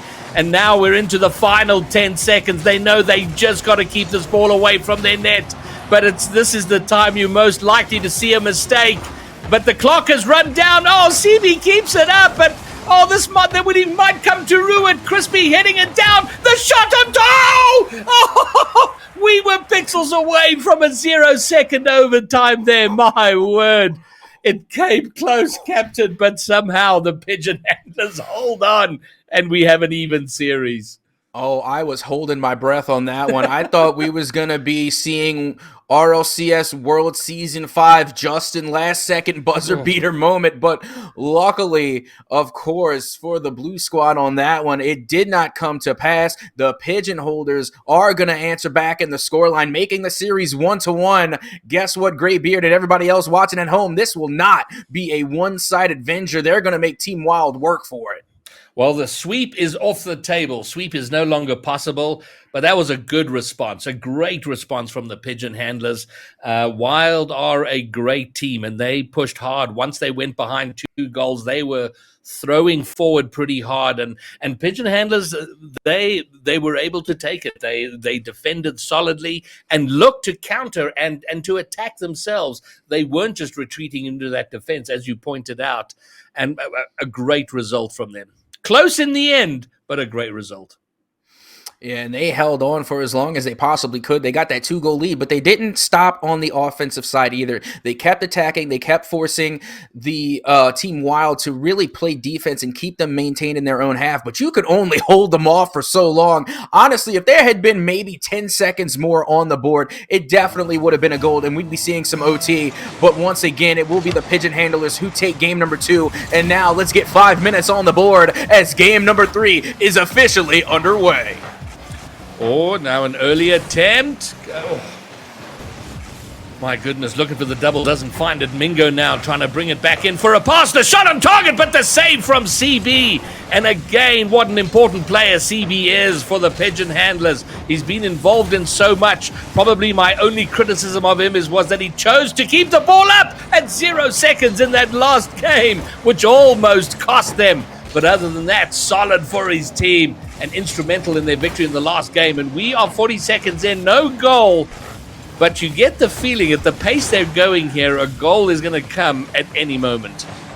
Absolutely, and with some finesse air dribbling like that, I'm surprised it didn't come already, but the defense holding strong for the Pigeon Handlers, and I have to say, it looks like neither of these teams have missed a beat from the previous match. It seems like they're still just picking up where they left off, as 4 minutes are left on the clock, and still we are scoreless, but Mingo looking to change that as a backboard pass will come through, and now the waterfall touch will fall down to Mingo, and it will be a 1-goal lead for Team Wild. This was so well done. Oh, okay, the combination of the bump, the touch, that is so awkward and so hard to defend. And it is Wild that take the opening goal. And that they will be relieved with. Now they got something to defend and a target they can look to extend. And it is the Pigeon Handlers who are going to be chasing from the back, which is not a comfortable place, but certainly so much time left. Plenty time to get it done. Well, let's see if they can do just that, but unfortunately they're not going to get much doing on defense, as this is going to go down and towards the side. Wild with another scoring opportunity, but Jack Sean is able to get the save and clear it away, and now a counter attack underway from CB, has a chance and will dribble this one right on in. Guess what, Graybeard? Yet again, we are tied all back at 1. Man, I like the look of CB. He's a really enthusiastic little bunny. He wants to be involved in everything, and he has been in terms of his assisting play, setting up play, defense. He's had 2 saves off the goal line in this game, and now getting the equalizing goal. Callio now has a banger of a shot on target, but it is saved away. Jack Sean is going to get a second, and suddenly the Pigeon Handlers have a lead.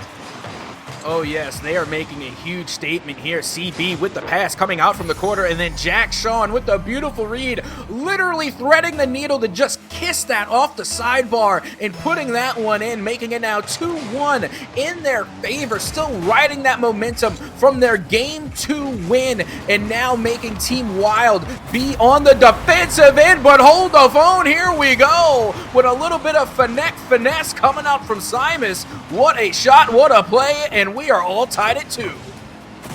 My goodness, he pretty much air dribbled his way through, and he cut through the handlers there like a scythe. And my word, I feel like we're setting up for an epic battle. And look at this off kickoff. Wild, they're going to find a third. They took the first lead. Pigeon Handlers took the second. Wild take the third. Yep, Mingo just rocked the defense like a wagon wheel, was able to shake and juke their way right past the opposition and put that one right up and in, showing off a little bit of 1v1 mechanics, if I am pretty correct there. If I'm capping, say Cap's capping, but I think they got that skill from some 1v1 practice. Yeah, it certainly wouldn't surprise me. And now, Pigeon Handlers, they've been here before, chasing the game, looking to level things up.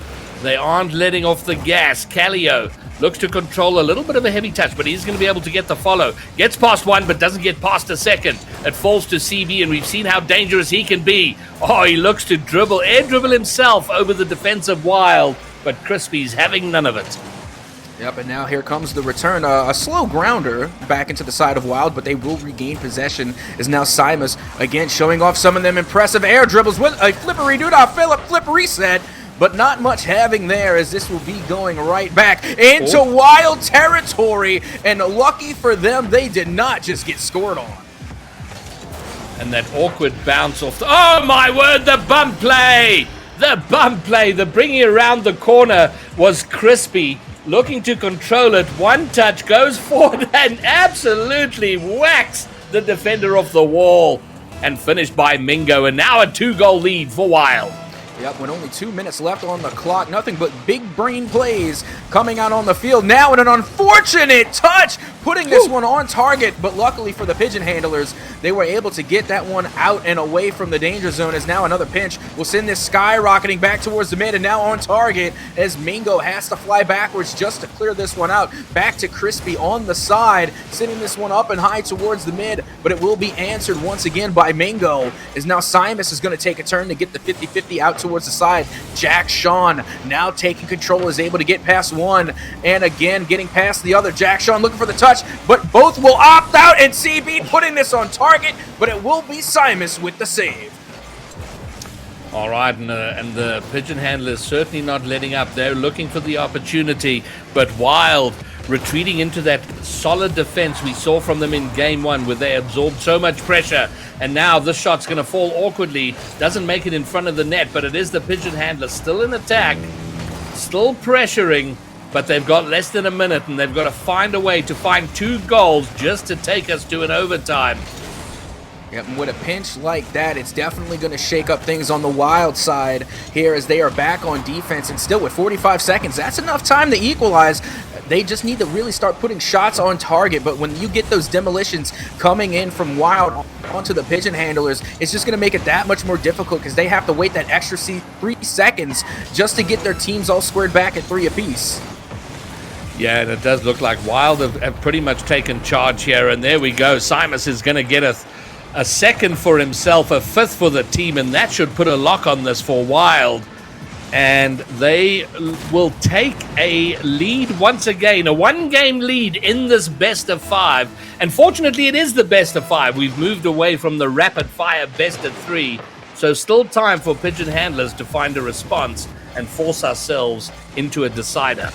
Absolutely, and with this remaining 15 seconds, if I was on the side of the Pigeon Handlers, I would still just be going for goals, trying to find the back of the net, so that way you can at least have a little bit of momentum going into the next game, because there's nothing worse, especially in a series going into a best of 5, than going into the next game on a score drought. But with that being said, it looks like we're going to see just that, but hold the phone, they keep the ball alive, but will find the crossbar, and that will be a game number 3 falling to Game Wild. Yeah, solid performance from them. They looked good for most of that game. There was a wonderful period where the Pigeon Handlers got themselves back in it, took a lead, and they looked good. But Wild figured out what they needed to do, and pretty much from that point dominated on. They leveled up, took a lead, and never looked back from there. Yeah, it looked a lot like game number 1, where we saw Team Wild come out and pick up the dub and was able to get the win. And then come the next game, it was a quick answer back coming from the pigeonholers. So will we see history repeat itself and maybe even be lucky enough to see a game number 5? But only game number 4 will be able to tell us that as we get ready to head into that. But with that being said, Graybeard, I gotta wonder, do you think there's any type of changes that the pigeonholers need to do in order to answer back against this momentum that the Team Wild has been able to build? You know what? My deep analysis is this: is they just got to figure out a way to score at least one more goal than them, and then they will win, and then we'll have a game 5. But in all honesty, they've just what they did in game 1 was great. They had that long periods of sustained pressure. In game 2, they did the same, but figured out how to score. And I think it's the simplicity of that. They scored 2 in this game, so continue to do that, but then tighten up a little, because they have, I think Wild have kind of figured out how to get around them once they're, we've seen with the handlers that once they get a lead, they're quite keen to keep pushing, and maybe they might want to think about that and be a bit more precious about a lead if they get one. Well, here we go. It's Team Wild with match point in their favor. If the pigeon handlers lose it here, they will be going home. But it looks like a quick shot will be put on and nearly going in. But Simus holding the line and getting the save to clear it away as Crispy is going to put this one up high, looking to get the pass to Simus. Out into the corner again goes CB, as this will find its way back into Wild territory. And the up and over is shut down by Jack Sean 84, who will take control in the corner. Gets past one defender, looking to get past the other. A pass up to CB. Will find the back of the net, and it will be the pigeon handlers to answer back and to end the score drought as they go up early 1-0. Well, there you go. Following my game plan to the letter.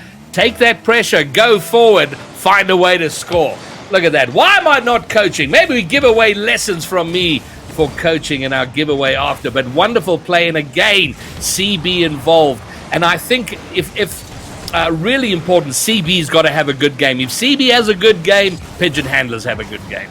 I gotta say, Graybeard, if you start offering coaching, I will be the first on the list to sign up. I need to get in on that. But let's see if Team Wild will be able to answer back and tie us back up all fair and square at 1. But right now it's Khalil putting this one up and high, looking for the pass play as it will get broken up back to CB, who finds Jack Sean back into the corner. Now Khalil getting a piece of the action will send this one into the corner.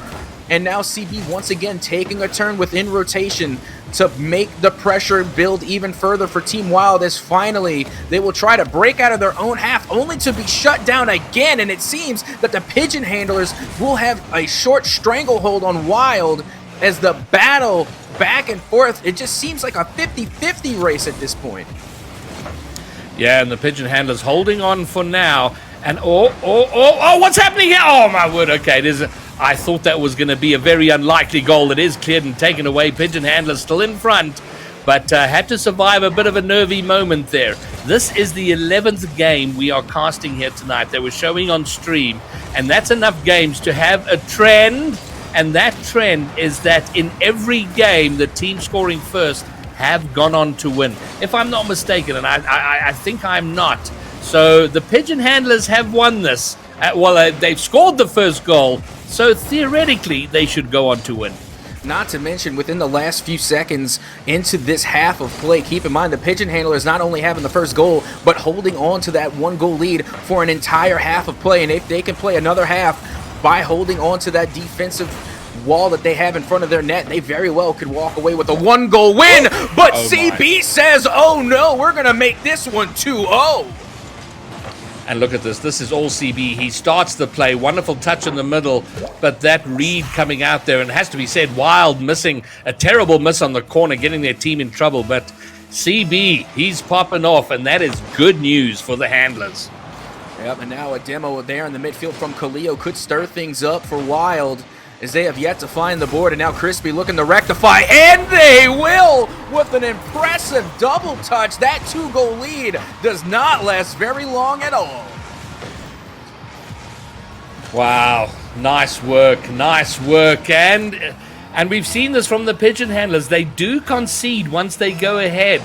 They had fortunately had a 2-goal lead there, so it's not going to hurt them as much. It's not leveled up, but this is nervy times, dangerous times, and they've got to be more precious of their lead. They got to be conscious about their defending and be certain about what they do while they go on the hunt for more. CB trying to get involved yet again to set something up, and this is where they are most comfortable, putting pressure on their opposition.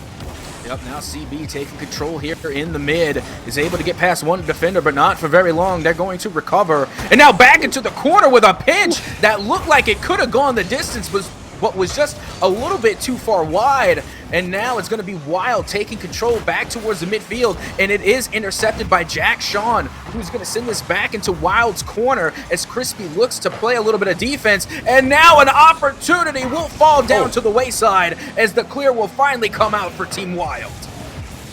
Yeah, and they were pushing quite high up. They got themselves rotated back fine enough, but that could have been a little bit awkward and dangerous. And a 1-goal lead is razor thin here. You don't feel comfortable and certain, but it is a lead, protected at all costs. So yeah, go hunting for more, get that insurance goal, but man, you got to look after your goal line, because we saw what happened in game 2 in the last minute. Wild went wild and threw everything in that last minute, and that's what they're going to do here, and Pigeon Handler's got to be ready and waiting for it. Yes, they have to make sure that every touch is 100% precise. They don't want to give any goals away for free. And honestly, the best thing they can do right now against Team Wild is to force double commits. Take control of the ball, take possession, and do not give it away. Jack Sean now looking to run out the remaining 23 seconds as Khalil will hit this one far and wide all the way back to the other side. And now Wild will be taking control. 15 seconds left to go. Going off the backboard, a nice clear in touch coming from Jack Sean, sending this one into the opposite territory as Wild are coming down to the final seconds, looking to equalize. Back into the corner it goes. CB taking control, sending this one all the way. Time has officially expired, but the ball will finally hit the dirt to make it hurt for Team Wild and Graybeard. We are heading into a game number 5. And you know what? The series absolutely deserves it. What a series it have been. We flip-flopped one side to the other. Wild had a great opening. Pigeon Handlers coming back. Wild having a great third. And now Pigeon Handlers having an outstanding 4th game. But there's the pattern here. One team wins or other team wins, and now, which does mean it's Wild's turn, and that's the only danger here for the Pigeon Handlers. So they're going to have to come out swinging and can't afford to kind of take their foot off the gas like perhaps they might have in those earlier games. But we do know this from what we've seen of Wild, they're going to be coming out very strong. So all that's missing now, Captain, is the overtime in this upcoming game. Now, you see, we only get the overtime if we've been a really, really, really good, and I got to say, so far, I think we've been able to keep up with the cast, keep up with the stream, and keep up with the players. So if we're lucky enough, just lucky enough, we'll be able to see that game 5 overtime. And I love when it happens because it's such a rare occurrence. And being that this is the first game 5 that we've casted here tonight, seeing the game 5 go all the way to overtime will be just an absolute treat. And it certainly wouldn't surprise me. But having said that, and we mentioned this at the end of the last series, is that it's the nature of Rocket League, the swings and roundabouts and how quickly things can change. And there is also the distinct possibility of one of these teams, and I would expect it more from Wild, to just step it up a couple of gears and pull ahead and dominate this game 5. Well, this is it, the last remaining game. Whoever wins it here will be moving on into the bracket as we get ready to head into this game number 5. And already the pass plays are coming out in a major way, and it will be Team Wild to score first, Graybeard. Mingo takes it, and every game the team scoring first has gone on to win. So Pigeon Handlers have to break a few rhythms. One is the sequence of who's winning games. The second is the sequence of the team scoring first going on to win. So they're up against it right now, but plenty time left. And they're not going to let that bother them, but they are. Oh, my word! It's cleared up pixels away. Oh, another clutch save. It's all happening. Somehow the Handlers survive. And that might just give them a lot of confidence to go, wow, we've kept it out. Let's take it forward now. But they haven't been able to clear their lines. It has been shot after shot, Captain. Absolutely, and honestly, I don't think the defensive saves get enough credit. We look at highlight reels, and it's always these spectacular, insane shots, but I think we need to see some more defensive plays make it onto the highlight reel, and the Pigeon Handlers were definitely making the case, as with that spectacular defense, they do not fall to any further than this 1-goal lead. But now, we finally see the light of day for the Pigeon Handlers as they find themselves in a scoring opportunity, but it will be shut down by the defense of Team Wild, as now they are going for the counterattack, and it will be the flip reset and the pass play to find the back of the board, as Team Wild are going to go up 2-0 against the Pigeon Handlers. Yeah, and I think we're starting to see here, Wild are looking to pull ahead. They've come around that final corner into the last straight, and they're starting to pick it up. Dangerous times here for the Pigeon Handlers. They've done remarkably well to get you into the game. 5! But oh my word, I thought that was heading toward an empty net. But it is Mingo who gets back for the save to keep the 2-goal lead intact. The winner here will go forward to face the original OGC, who have advanced to the finals. Yeah, everything is on the line here, as it will be the CB to hit this one down. The Jack Sean back to CB. I love the 1-2 pass plays, as this will go off the side, and they narrowly escape getting scored on there, as Team Wild will follow up with a counterattack, but CB once again getting the save to knock this towards the midfield. And now CB really headhunting for some demos there. Will find none, as it now will be Mingo passing this one up and over to Simus, but will be off target with that pass. And Jack Sean is going to be able to play this one out towards the corner, as CB going back into that corner again. And now a pass towards the mid, as Kaliko will finally get a breath of fresh air for the Pigeon Handlers, if only for a little bit. Yeah, and that's we saw the original OGC do this in the last series, the deciding game. They just stepped on the gas and pulled ahead, while doing similar here. But Pigeon Handlers certainly not out of it. We've got half a game left, so they've got the time. The demo play! Oh, it's been missed! Oh, and that could be really, really costly, Captain. They did everything right, and we've seen them do it a lot. They do everything right except get the ball over the line, and it was right there, the miss after the perfect demo play, and they've still got 2 goals to find. Yeah, I know that the Pigeon Handlers are kicking themselves after that opportunity that fell down by the wayside, because Team Wild does not give opportunities like that lightly. And like you said, it was the perfect demo play, the perfect opportunity, and it comes back to bite them, as Mingo is going to score, extending their lead to 3 and getting a nice little cheeky low 5 there in the Pigeon Handlers net. But a great read from Mingo. Nothing short of impressive for finding the back of the net there, and they have a 3-0 lead against the Pigeon Handlers. You know, for me, the big thing separating good teams from great teams is the great teams find a way to win, and you know, or they find a way to step it up in important moments, and we see that from Wild here. I mean, having said that, I've been massively impressed by the Pigeon Handlers. A solid team, great player, CB in particular, who's just wonderful. But man, Wild are putting on a show here, and Pigeon Handlers struggling to find an answer. Yep, with 1:15 left on the clock. Still plenty of time to equalize, so they're not quite done just yet. But if they're going to start to answer back, they have got to do it now. And Crispy looking to break through and extend this lead forward as nil, as this will go out and towards the corner. And now Simus looking to get this pass and will get it off, but not in having, as Jack Sean will take control in the mid. Has a 1v1 opportunity, but it will be saved by Crispy, as now CB looks to put one on target, but the defense from Wild will still hold strong. Yeah, when they put their mind to it, Wild are fantastic in defense and just very capable and able of soaking up pressure.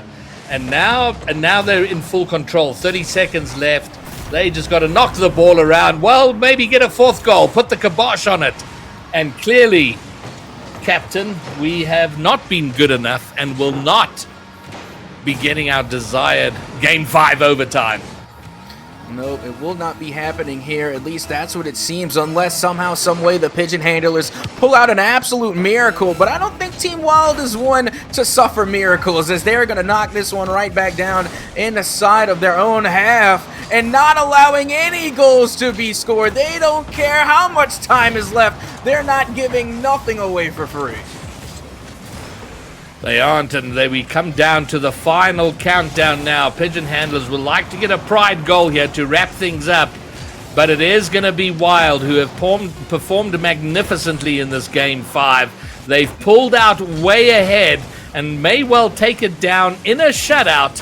They will advance to the finals of the Hyperluxe Founders Series Day 1, and they will be going up against the original OGC, the top Swedish team.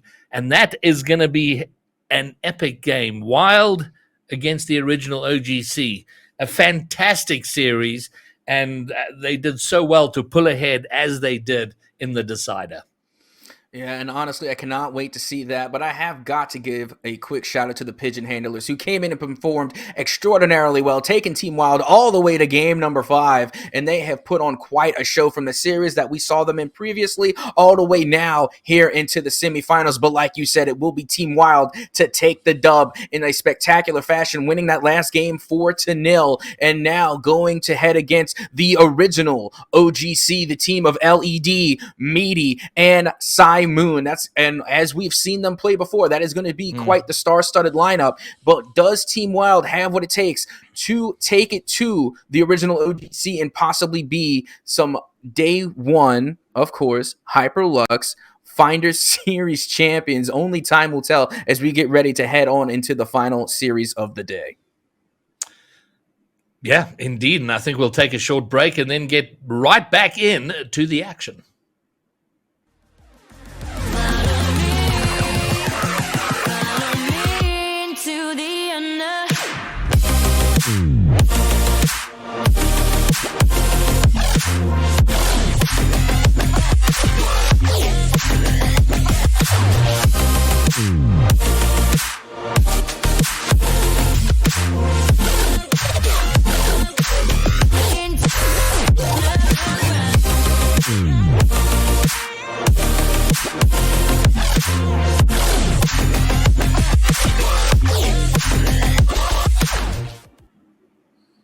It is finals time. We have come through all the rounds to find ourselves at the final. And just as we go into talking about that, it's worth saying this competition, the Hyperluxe Founders Series, this is day 1 of 4. This is going on for the next 4 weeks. From next week, the teams will be capped at 32, so no more than 32 teams will be able to enter. So make sure you register really quick and get and spread the word and get others to get their registrations in pretty quick, so you don't miss that cap and don't miss your chance. Every series comes with points. So the points you get is based on the series teams win. And as we go forward, those points are tied to teams. So if a new team comes, if you get a new team, you're going to lose points. So teams have got to stick together. And it is worth doing because after the 4 weeks, there is a final and there are big prizes to be won. Absolutely. There's a lot of moolah on the line here, a lot of cash dollars for not just, players to win, but also folks at home. We got prizes for everybody. But just to bring attention, of course, to the prizes that can be won, if you make it all the way through those 4 weeks and all the way to that invitational, you can win a total of $1,800 for first place alone. That still doesn't say what you can win just for ending up in second or third place. There's a lot of prizes to be won here. $1,800. That is worth playing for. And 2 teams looking to make an early claim to that $1,800. Tonight, there is already a guaranteed $120 for the second place team. So the loser of the finals gets $120. The winners, $200 to be repeated every week. And those final teams, the original OGC, the top Swedish team, up against the team we've just seen take it down. And I have gone completely blank, Captain. That's Team Wild. Team Wild, indeed. Yeah. The team that's been to the RLCS regionals quite a few times. And honestly, I think probably one of the favorites going into this one. But like we said, we got the top Swedish team going to give them a run for their money as we get the finals underway here in game number 1. All right, and I'm expecting hot and busy action. Oh, and there we see it from Crispy. 7 seconds it took for him to find the double tap and put Wild in front. And you know, it's funny because this is exactly what we were talking about even before the game started, is that I think Team Wild, coming off such a close game previously, is going to give them all the momentum that they need, because they are completely warmed up and they are completely coming off of such a close game, giving all the momentum that they need coming into this game number 1. So I'm not surprised that they are popping off this early. By the same token, though, the OGC team will have also won their series. They won it a lot quicker than Wild had to. So, yeah, they have had more action more recently. And Seamus is going to get a second, double up the lead. And we've only had 31 seconds. Yep, and just like that, they have a 2-goal lead now, of course, coming from the beautiful pass play from Crispy. And just like that, only 31 seconds and 2 goals have been scored in the favor of Team Wild. Man, they seem to be in a hurry. They want to get this night wrapped up as soon as possible, collect their $200 and move on to next week. But it is not over yet for... There's still a lot of action from the OGC, and no doubt we've seen them fight, and they are going to come storming back at some point, we would expect. Yeah, especially since we're still in that best-of-5 format here in the finals, so still plenty of opportunity for the original OGC team to try and make a comeback against Team Wild. And now, as we see, it's going to be Simus and Meaty in the midfield trying to battle it out, but now a touch and a shot on from Meaty, but not quite right. It's going to be going off of the side. And now a counterattack underway for Team Wild, and a touch will be shut down once again by Meaty, who will get that save to clear it away, but they are not out of the danger yet. Well, after we had a 31-second frenetic start, it's been another full minute and not another goal to be scored. And from the point of view of Wild, they're okay with that. They're in the lead. The OGC Originals, though, they want to get a piece of the scoring action. Oh, the high attempt. I think it was Seamus couldn't find a connecting shot. And Mingo, though, will find the loose ball from halfway up to the halfway line and get the goal. Yep, and that's, you know what, I'm going to call that 100% calculated, because the tactical whiff is officially a 100% meta mechanic. You got to watch out for the tactical whiffs, and I think that's just what we saw coming from Team Wild. They set the player up, pulling another defender out of net, making it a 2v1 advantage in their favor inside of the original OGC's territory, and they were able to capitalize. So you heard it here, folks. The tactical whiff is officially meta. It's part of the arsenal of any good team. And at the moment, though, the original OGC looking a little punch drunk, haven't found a way to respond. Oh, the team save! Oh, dearie me! As the player coming out of the net, he touches the shot and puts it away. That should have been goal number 4, and maybe that's an opportunity for the original OGC to get back into the series. You know, just seeing that, I'm starting to question myself, what's worse, an own goal or an own save? I mean, they're both equally traumatizing. Yeah, they both suck, Captain. Yeah, you don't want to be the receiving end of either one, but as we head on, it's still a 3-0 lead in that big old buttery bagel, still standing tall on the side of the original OGC as they have yet to find the back of the net here in the finals, but Captain's curse be me, as this is going to find the back of the net for the original OGC. Well, what's good for them is that they've gotten 1 goal back with plenty of time left. They haven't left all the work to be done in that final minute. So now they've got a bit of time to construct a second and then find a way to take the third. So they're not out of it yet. But their first priority, don't concede! And they might just do so here! Oh, the touch, it's scrambly, it's untidy, it's awkward, and there's still pressure, but somehow they survive. But for how long? Oh my, that was... I'm amazed they survived that. Yep, and what a touch and what a play it was.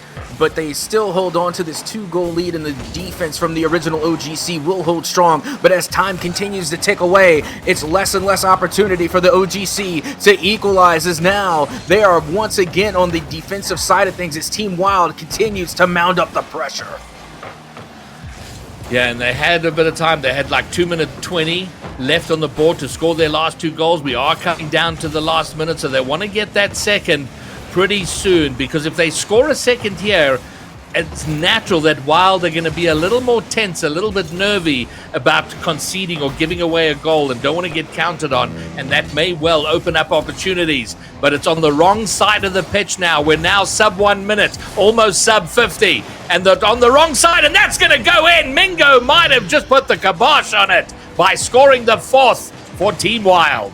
Yep, with a 3-goal lead like that, with only 52 seconds remaining on the clock, we're entering the realm of not impossible, but not probable, as the Team Wild have been holding very strong on their defensive side and just continuing to build upon the offensive lead they have now with a 3-goal lead in their favor.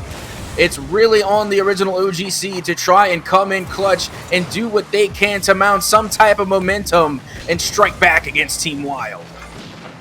Yeah, Team Wild have done this well, and they've recognized. Original OGC had a brief moment. They scored. They looked like they might score again, but for the most part, Team Wild have done very well to control this game and kind of run it on their terms and at their pace. And what was really important to that was how they came out swinging. They got 2 goals in the opening 30 seconds, and honestly, original OGC have not been able to recover from that. And I'm sure that's going to be a plan coming into the second game. Strike hard, strike fast, and then you just can't recover from that. So very well constructed win from original OGs. I beg your pardon. It is Team Wild that take down game number 1, setting themselves up in this final. And now it falls to the original OGC to put together some kind of response. And don't get me wrong, I think they will. We've seen the original OGC go down before, and they come back fighting, and they come back fighting hard. But with that being said, I think Team Wild has definitely set the tone here in game number 1, much like I think I said that they would, because they came off quite the impressive win in the semifinals, and they're carrying that momentum here in the grand finals, because coming off of a game that goes all the way into game number 5, really having to put in the work to secure that victory has got them all warmed up. They know not to underestimate the opposition, and they know what they have. They know the weapons in their arsenal, and they're definitely going to be putting them to work as we get ready to head into game number 2. Well, it seems a long time ago that we were in the best of 3 situation. This is a best of 5, so it's not the immediate pressure. I mean, the best of 3s, at this point, you're already facing a series loss, and so they do have a bit of time, and I hope they take that time to kind of get themselves organized, because they spent, it felt like in that last game, they never had any opportunity to kind of reset themselves in terms of their rotations and their plan going forward. And I hope they take some time to do that. But the start, very important. They got to keep Wild from trying to knock them early. Yep, and already with this game number 2 underway, it will be the original OGC opting out for the fake kickoff here, as this is going to go back towards the other way. And now Crispy going to be able to get the touch here and putting it down to Saima. Now Saima going to be taking control, as now it will be LED putting this one over into the side, and now going for the tactical whiff, and it will be the first goal scored in favor of the original OGC. There we go. Well, we know the team scoring first always seems to win. And with a shot like that, they are going to get some early momentum that they desperately needed, coming off of that loss in game number 1. And now the momentum is a little bit in their favor, and they will put an end to the score drought from the unanswered goals that were coming through from Team Wild, as now this one will be going out to the side, and Crispy going to opt to slow things down to get past one defender, but not both, as it will be LED to send this one up high, and now going back towards the side. Finally, this ball will be cleared away, and it will be put into the half of the original OGC. And LED confusing things a little bit. He was Ladino the last time we saw him, as far as I remember. Now kind of going to the shortened LED. Oh, now surely Meaty will bury this. Indeed he does. And my word, are they looking good. And original. Yep.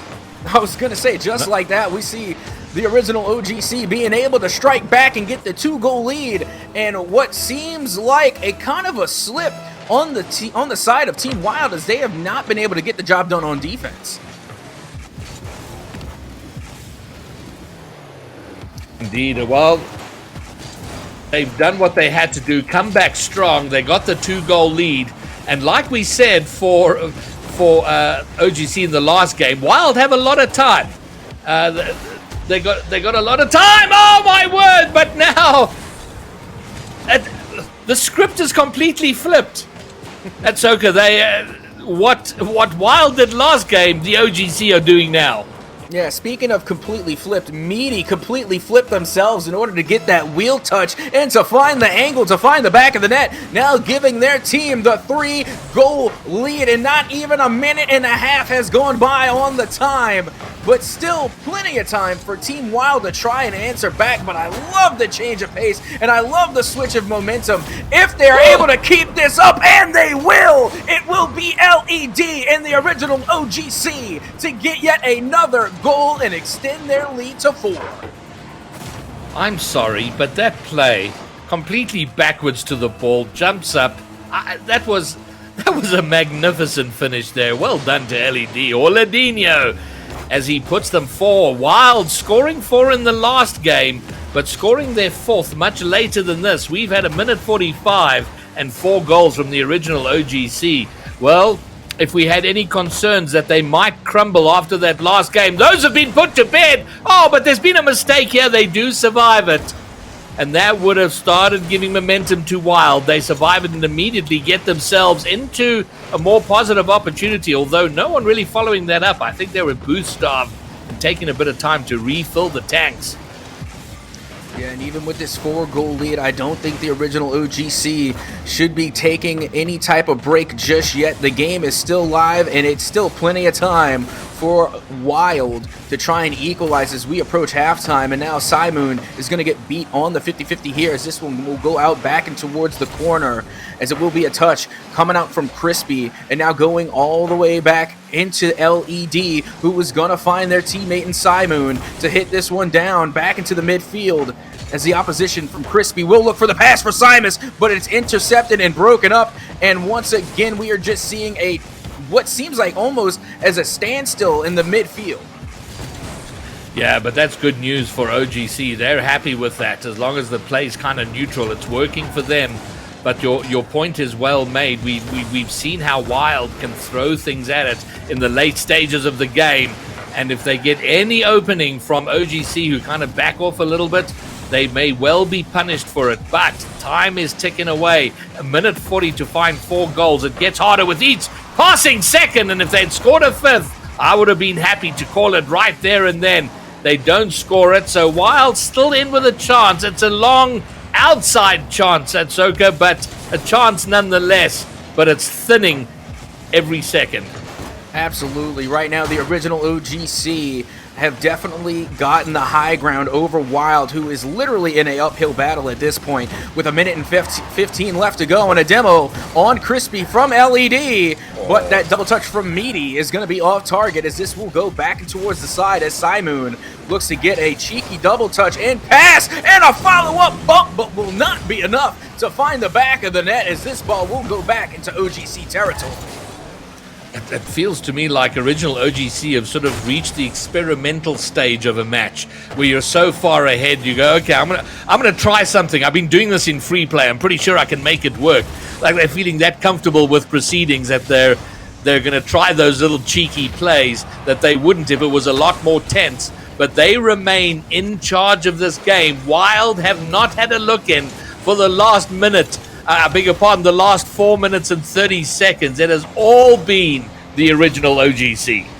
Absolutely, and this is exactly the type of strike back that we wanted to see here in game number 2, and we wanted to see this type of playstyle coming from the original OGC, because if we are just as lucky as we were in the semifinals, we want to try and make our way all the way into that game number 5. But this here in game number 2 is going to be all in favor of the original OGC, as the final seconds will tick away, and they will keep the ball alive, as this one will go up high. And finally, the ball will hit the dirt to make it hurt for Team Wild. The original OGC will take game number 2.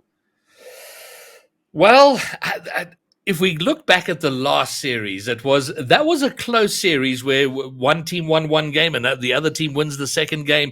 But each of those games seemed kind of close. here we've seen a similar pattern, first one team, then another, but in both, one team has dominated. Wild in game number 2, OGC in this game. So it makes it a lot harder to kind of make sense of where this is going and what we might expect out of game 3. Well, honestly, that's the type of games that I like the most. It's the unpredictability, not being able to try and fit things into a script. You never know what's going to happen. But honestly, it's not for us to try and decide. I want to leave this one up to the fans in the chat. Let us know who you're rooting for in this grand finals, of course, between the original OGC and the Wild. Let them know who you're rooting for. And as we get ready to head into game number 3, like we've already said, it's still anyone's ball game. It is. Well, we're now down to the best of 3, right? The best of 5 has become a best of 3, and now it's whoever wins on series point. So it is that mindset that of how the whole tournament started tonight is no time to slack off. You've had your time to feel out how you want to play, develop your strategies. Now it's get out there and get the business done. Don't make mistakes, because a little mistake, you lose this game. You're up against the ropes there. So I'm expecting high-octane action out on the field. Oh, well, and that's exactly what we're going to get. Like, neither of these teams have disappointed when it comes to the highlight reel plays. We've seen some musty flicks, we've seen some three-way pass plays, and we have been nothing short of the flippery-doo-dah flip reset. So I think we're going to be in for quite a show. And as we like to say, the show is officially on here in game number 3 in this best of 5. Whoever takes this game here is going to have even that much more momentum as we head on into this grand finals. All right, an early pressure from the original OGC. Mingo trying to turn it around. Crispy, bring it around in front, but cleared away. And no early goal, although I guess there's still time for whatever goal to be scored to be considered an early one. And now here comes Ledinho looking for the flick, but intercepted, and now the long distance. So we're seeing the end-to-end stuff settling into a more familiar rhythm, and neither the early domination, which we've seen in game 1 and game 2.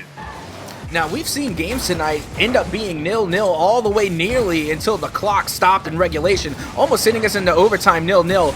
So I wouldn't be surprised if this one actually does go the distance, as both of these teams are still fighting to get on the board first with a minute gone.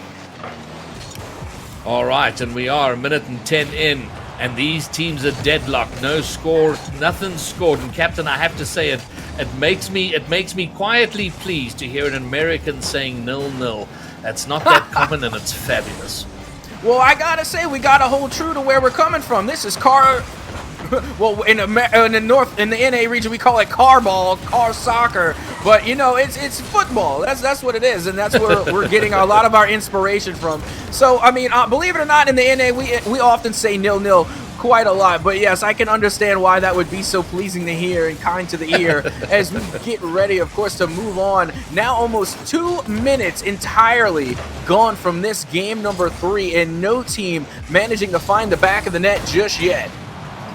And this is great to see after the dominating performance by either team. That demo play is going to open up the net, and Crispy will get it home. Oh, that was so savage. And the defender there, it was Meaty, heading off to go and collect Goose and go up for an attacking play. But after his teammate was removed, he realized he had to turn around, but no time to get back and defend. And just like that, the 1-goal lead will fall in favor of Team Wild. Now, like we've said, the script has been whoever scores first most likely will win the game. But they're going to add another one onto the board, as this pass coming from Crispy up and high and off the backboard will find its way to Simus and now make it a 2-goal lead in favor of Team Wild. Delicious little play there, and after a tense 2 minutes, suddenly Wild find themselves 2 goals up, and maybe that dominating performance that's been missing from this game is going to rear its head now with Wild, as they will look to press their advantage. The winning team scoring 4 goals in both the opening games, and I'm not sure how we end here and how original OGC respond. But once a team has gone behind, the other has not done very well in erasing the deficit. Well, let's see if they can get the job done as we have passed halftime. Still a half of play remaining in this game. And if they're going to answer back, now's the time to get it done, as this will go up and high back towards the middle. And now into the corner it goes as Mingo looks to get the touch, but will get beat out on that play. And now a huge demo, leaving the net wide open for Simus to put this one right in the upper 90. And they, over there for Team Wild, will extend their lead to 3. And now we are seeing a team dominate after a very even 2 minutes. And a minute later, Wild all over it. The last minute has been like the opening minute for them in the first game, where they scored the bulk of their goals in that opener and then just controlled the game from there. This time they took a bit of time, took 2 minutes to get themselves in, but they have been killing it ever since then. And now we're seeing the plays getting more ridiculous as this game goes on. Crispy about to rotate back into the air for the redirect finish. Yeah, and that's why you have to be really careful when you get these clears out, because Crispy was still back in behind off of their last attempt, and the original OGC just gave the ball all the way back to Team Wild on their side, which left for an easy fast break cherry pick play to find Crispy wide open, giving themselves that easy goal there, now making it 4-0 in favor of Team Wild. And like you said, we've had this happen before, where Team Wild completely took the game 4-0, and it looks like it could happen here with now only a minute and 25 on the clock left to go. And they have been so demo heavy this game, and it's worked out so well for them. And I can't recall them being as demo heavy as they have been here, but my word, has it been effective. It's put them into such a strong position. And wow, a minute left to go. It looks like this is going to go the same way as the other 2 games. Yep, and we've been seeing like literally just one-sided ventures for this entire series, being in favor of Wild or the original OGC. When a team wins, they do it in a monumental fashion, as now only 50 seconds are left to go, and Simus is going to kick this one out and towards the mid, now finding Mingo in the corner, who will put it down but not in, as they tried to get the Doomsday dish but only found defenders, as now it's going to be the other turn for the original OGC, who will get blocked once again. Now Simoon getting a demo on Simas, sending this one up high and back towards mid. Out from the corner it goes, as Simas is going to stop this dead in its tracks out here in the corner, as Meaty looks to find the midfield pass, but it will be intercepted and it will be sent the other way. It's just been amazing to see. I mean, it took such a long time for Wild in this game to hit their stride, but once they have, it's like game 1 all over again. And now original OGC are in the position they were in game 2, where they got to find a response. And are we going to see them come out and clap and dominate like they did in game 2? It's been a remarkable series. And with the final seconds gone, will we get the consolation goal? Yes, we will. No shutout will be had in game number 3 for the original OGC, as they will get a 0-second goal on the board and will take a little consolation prize home. And an identical scoreline to that game number 1, 4-1 to Wild in game number 1, 4-0 to the original OGC in game 2, and now 4-1 again in the third game. And what I really thought in the opening 2 minutes of that game that it had tightened up so much and it was so even, but then at some point, Wild just stepping up and finishing up with 4 in the final 3. Yeah, I honestly did not expect to see this in the grand finals. Like, literally just a dominating win after dominating win after dominating win, and literally just flip-flopping back and forth. And now, if the script continues to go in this direction, one would make you think that it will be the original OGC to take the next win, but I don't think Team Wild wants that to happen. I think they want to end it right here, right now, take the dub, take the cash, and get out fast. But only time will tell, and still, it really is up in the air on this, because we've seen the original OGC come out and dominate against Team Wild. But with this, again, just another win under Team Wild's belt is only going to boost their morale and boost their momentum. I mean, it's still going to be an uphill battle for the original OGC. All right, so here's some coaching advice for the original OGC from my deep analysis here. Original OGC, score first. If you score first, you win the game. That's how it has gone all night long. So if they get the opening goal, they will take it. So there you go. Easy peasy. Get the first goal. The rest is just burning down the clock.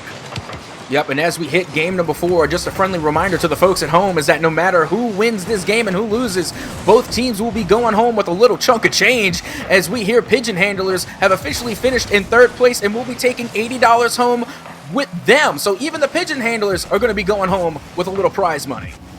Yeah, a little bit of pizza money for 3rd place. Over here, 120. Oh, is that the first goal? It's not. I thought Wild had sealed the grand finals right there. 28 seconds into the game, but it's not to be. Original OGC survive. It's still locked at 0-0, 40 seconds in. And now Meaty trying to get something set up. And whoa, look at long distance clear. Can they follow?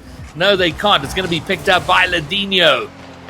Well, at least for some distance, and then brought right back. Pressure building from Wild as they look for the opener and what will quite likely be the winning goal.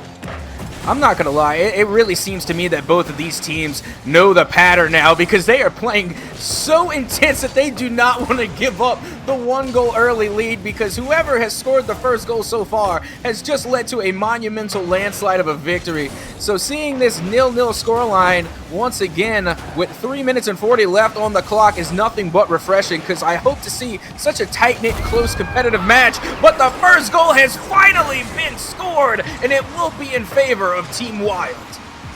And there we go. Wild have done it. They've scored the opener. Danger signs, red flags, flashing lights for the original OGC. They have to overcome the crushing weight of history of the last 3 or so hours, where the team scoring first has won. But look at this, the insta response might bring it right back. That's a change-up for the books. The other series, the other games in the series, the team scoring first has in quick succession built up a strong lead. Not here. Original OGC right back in it.